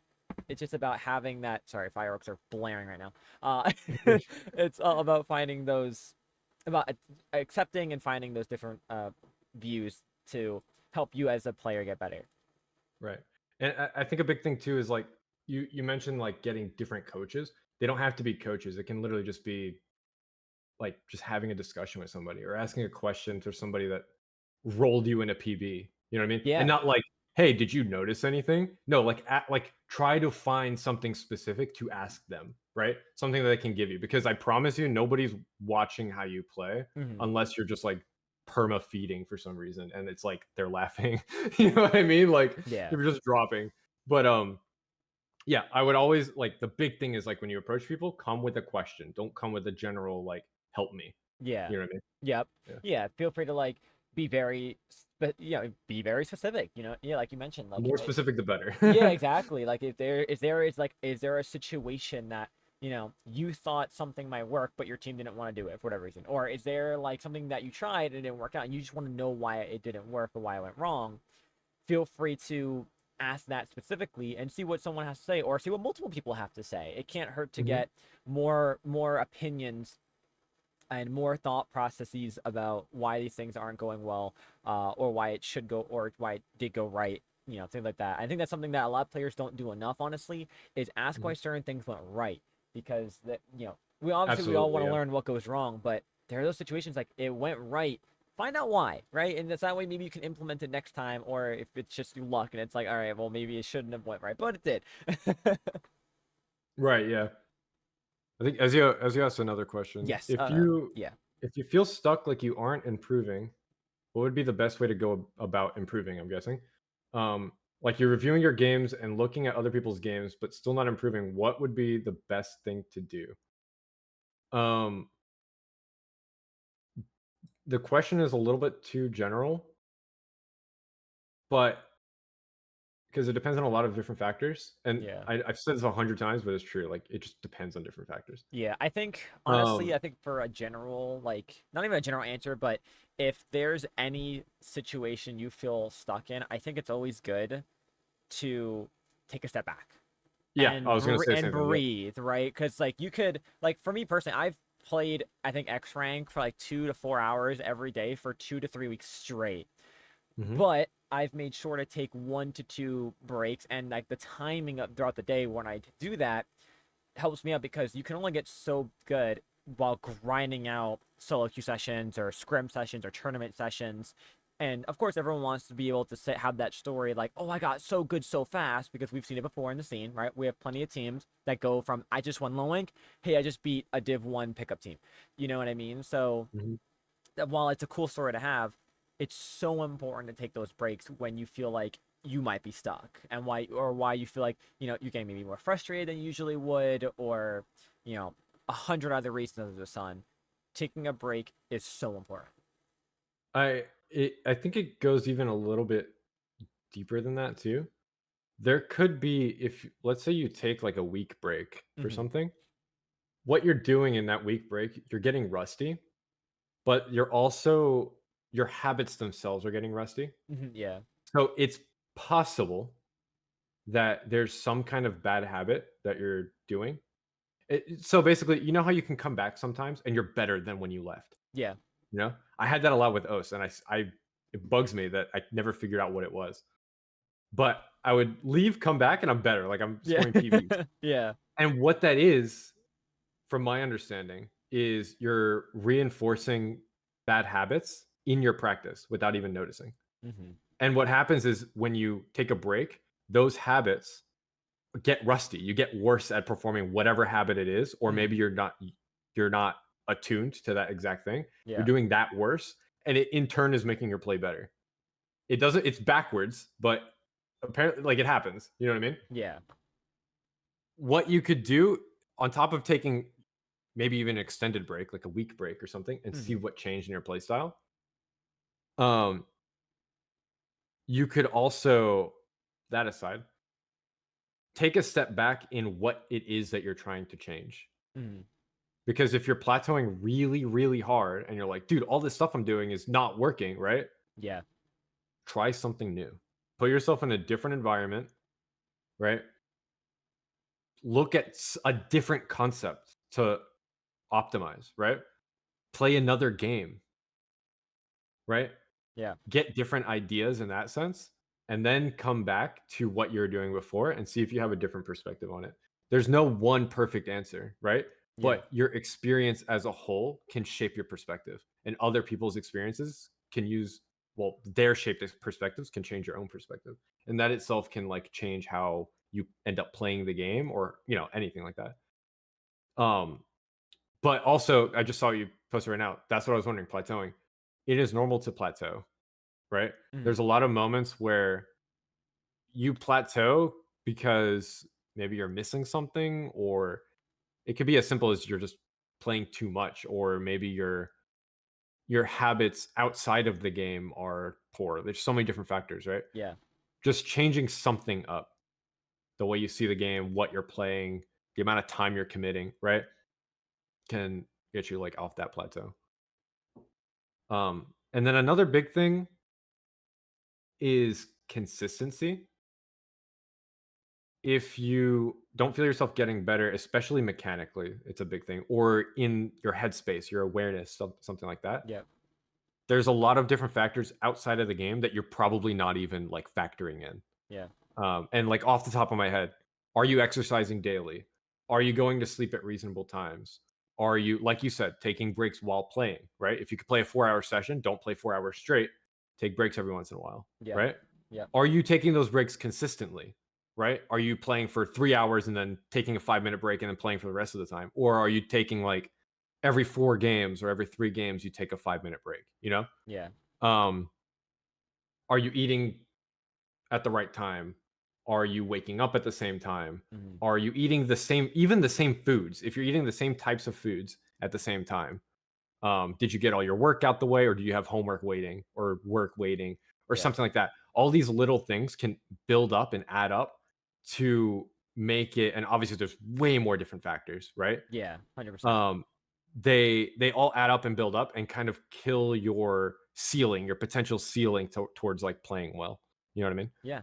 Um, so yeah, that's like a big like, consistency thing. If you feel yourself playing well one game and then maybe not after, um, but yeah. Also a big one is the amount of time that you're playing over the course of the week. So for example, let's say I don't know, you have a life. Ugh, right? Yeah. If Yeah. you're playing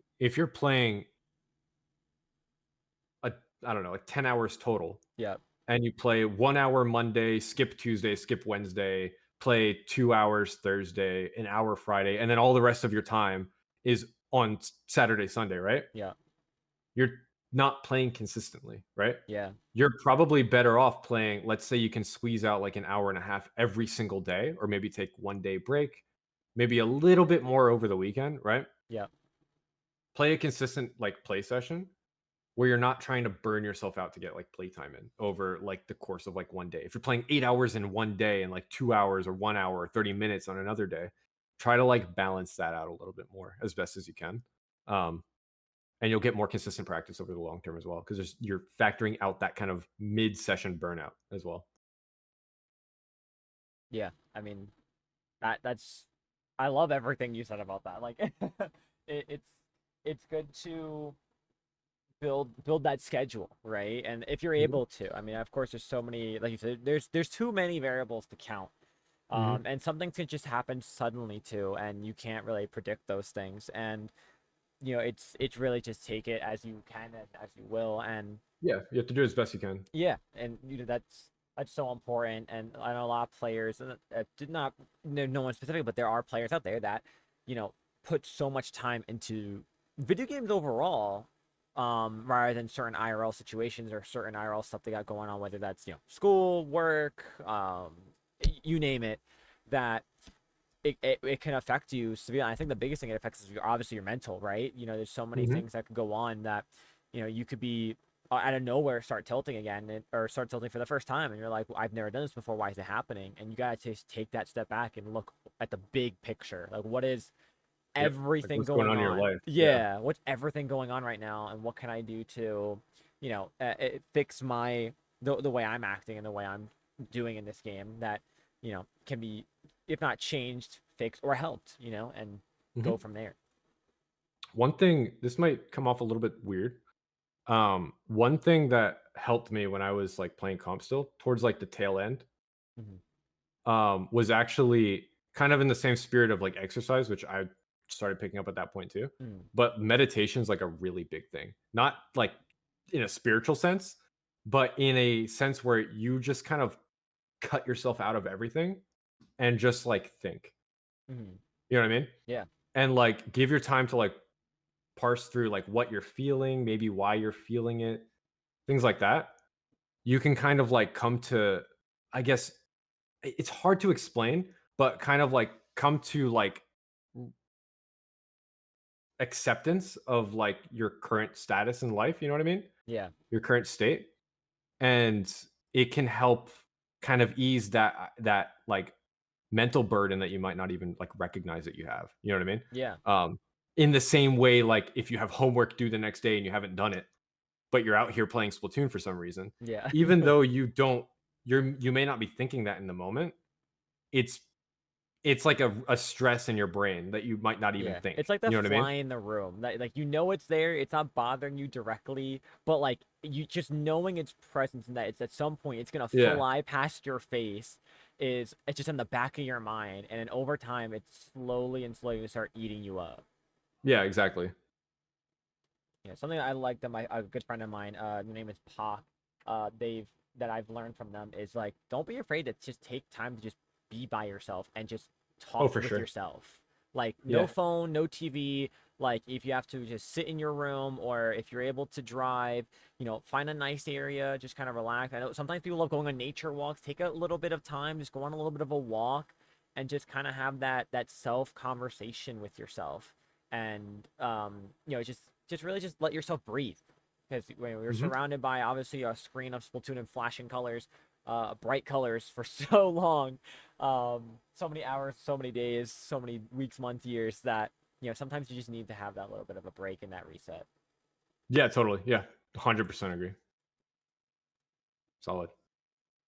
Well, I know that is all the questions I know I have, and if the chat doesn't have um, anything else to add to or anything else to ask as well, that pretty much does it for this episode. Ren, I want to give you this time to say anything else you'd like to add, shout out whoever you'd like to shout out or thank. The floor is yours. Cool. Well, okay, firstly, thank you for offering the Of invite because that's awesome to be course. able to come on here and like speak with everybody through your platform. I really appreciate that genuinely. Um, and I guess thanks for everybody here too. Just trying to hear what rambling thoughts I have. Yeah, should be a shout out. No, thank you. Um, there is one shout out. My picture was made by my girlfriend, and you should follow her. Okay, at Piano Ducks. I'm gonna post it in the chat I if you was don't say, mind, feel free, go ahead. dude. It's a fire pre-FBO. Yo, it goes hard, I no? love it. It goes so hard. Okay, she deserves the shout out if anything. Here you go. That's all. That's so based. Love it. Love it. I love it. Absolutely. No, that's awesome.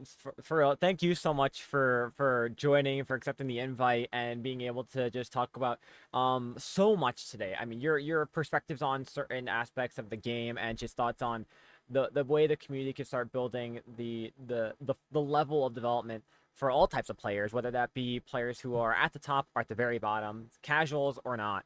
I mean, this has been a fantastic talk, and we had a lot of great topics discussed that are more minor in tune with it, but Mhm. also even questions that the community has in chat, which of course, thank you to the chat for coming in and being able to talk about or ask these kind of questions that maybe aren't answered all the time or not every day, that's just sitting in people's the back of their minds but are never truly thought to be asked and outsourced. So with that being said, that is going to be the end of this episode of the Cactus Patch.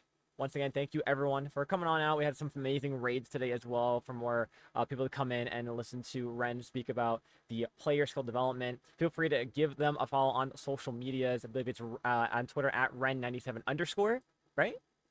I think it's the other way around. It's always mixed Underscore? up. It's one of those. Underscore first, Red All right, 97. Yeah. underscore Red97. Feel free to give him a follow. Thank you guys so much for coming out to today's episode of the Cactus Patch. And ideally, I will see you next week for another episode. Bye. I always forget to buy. I always forget to buy.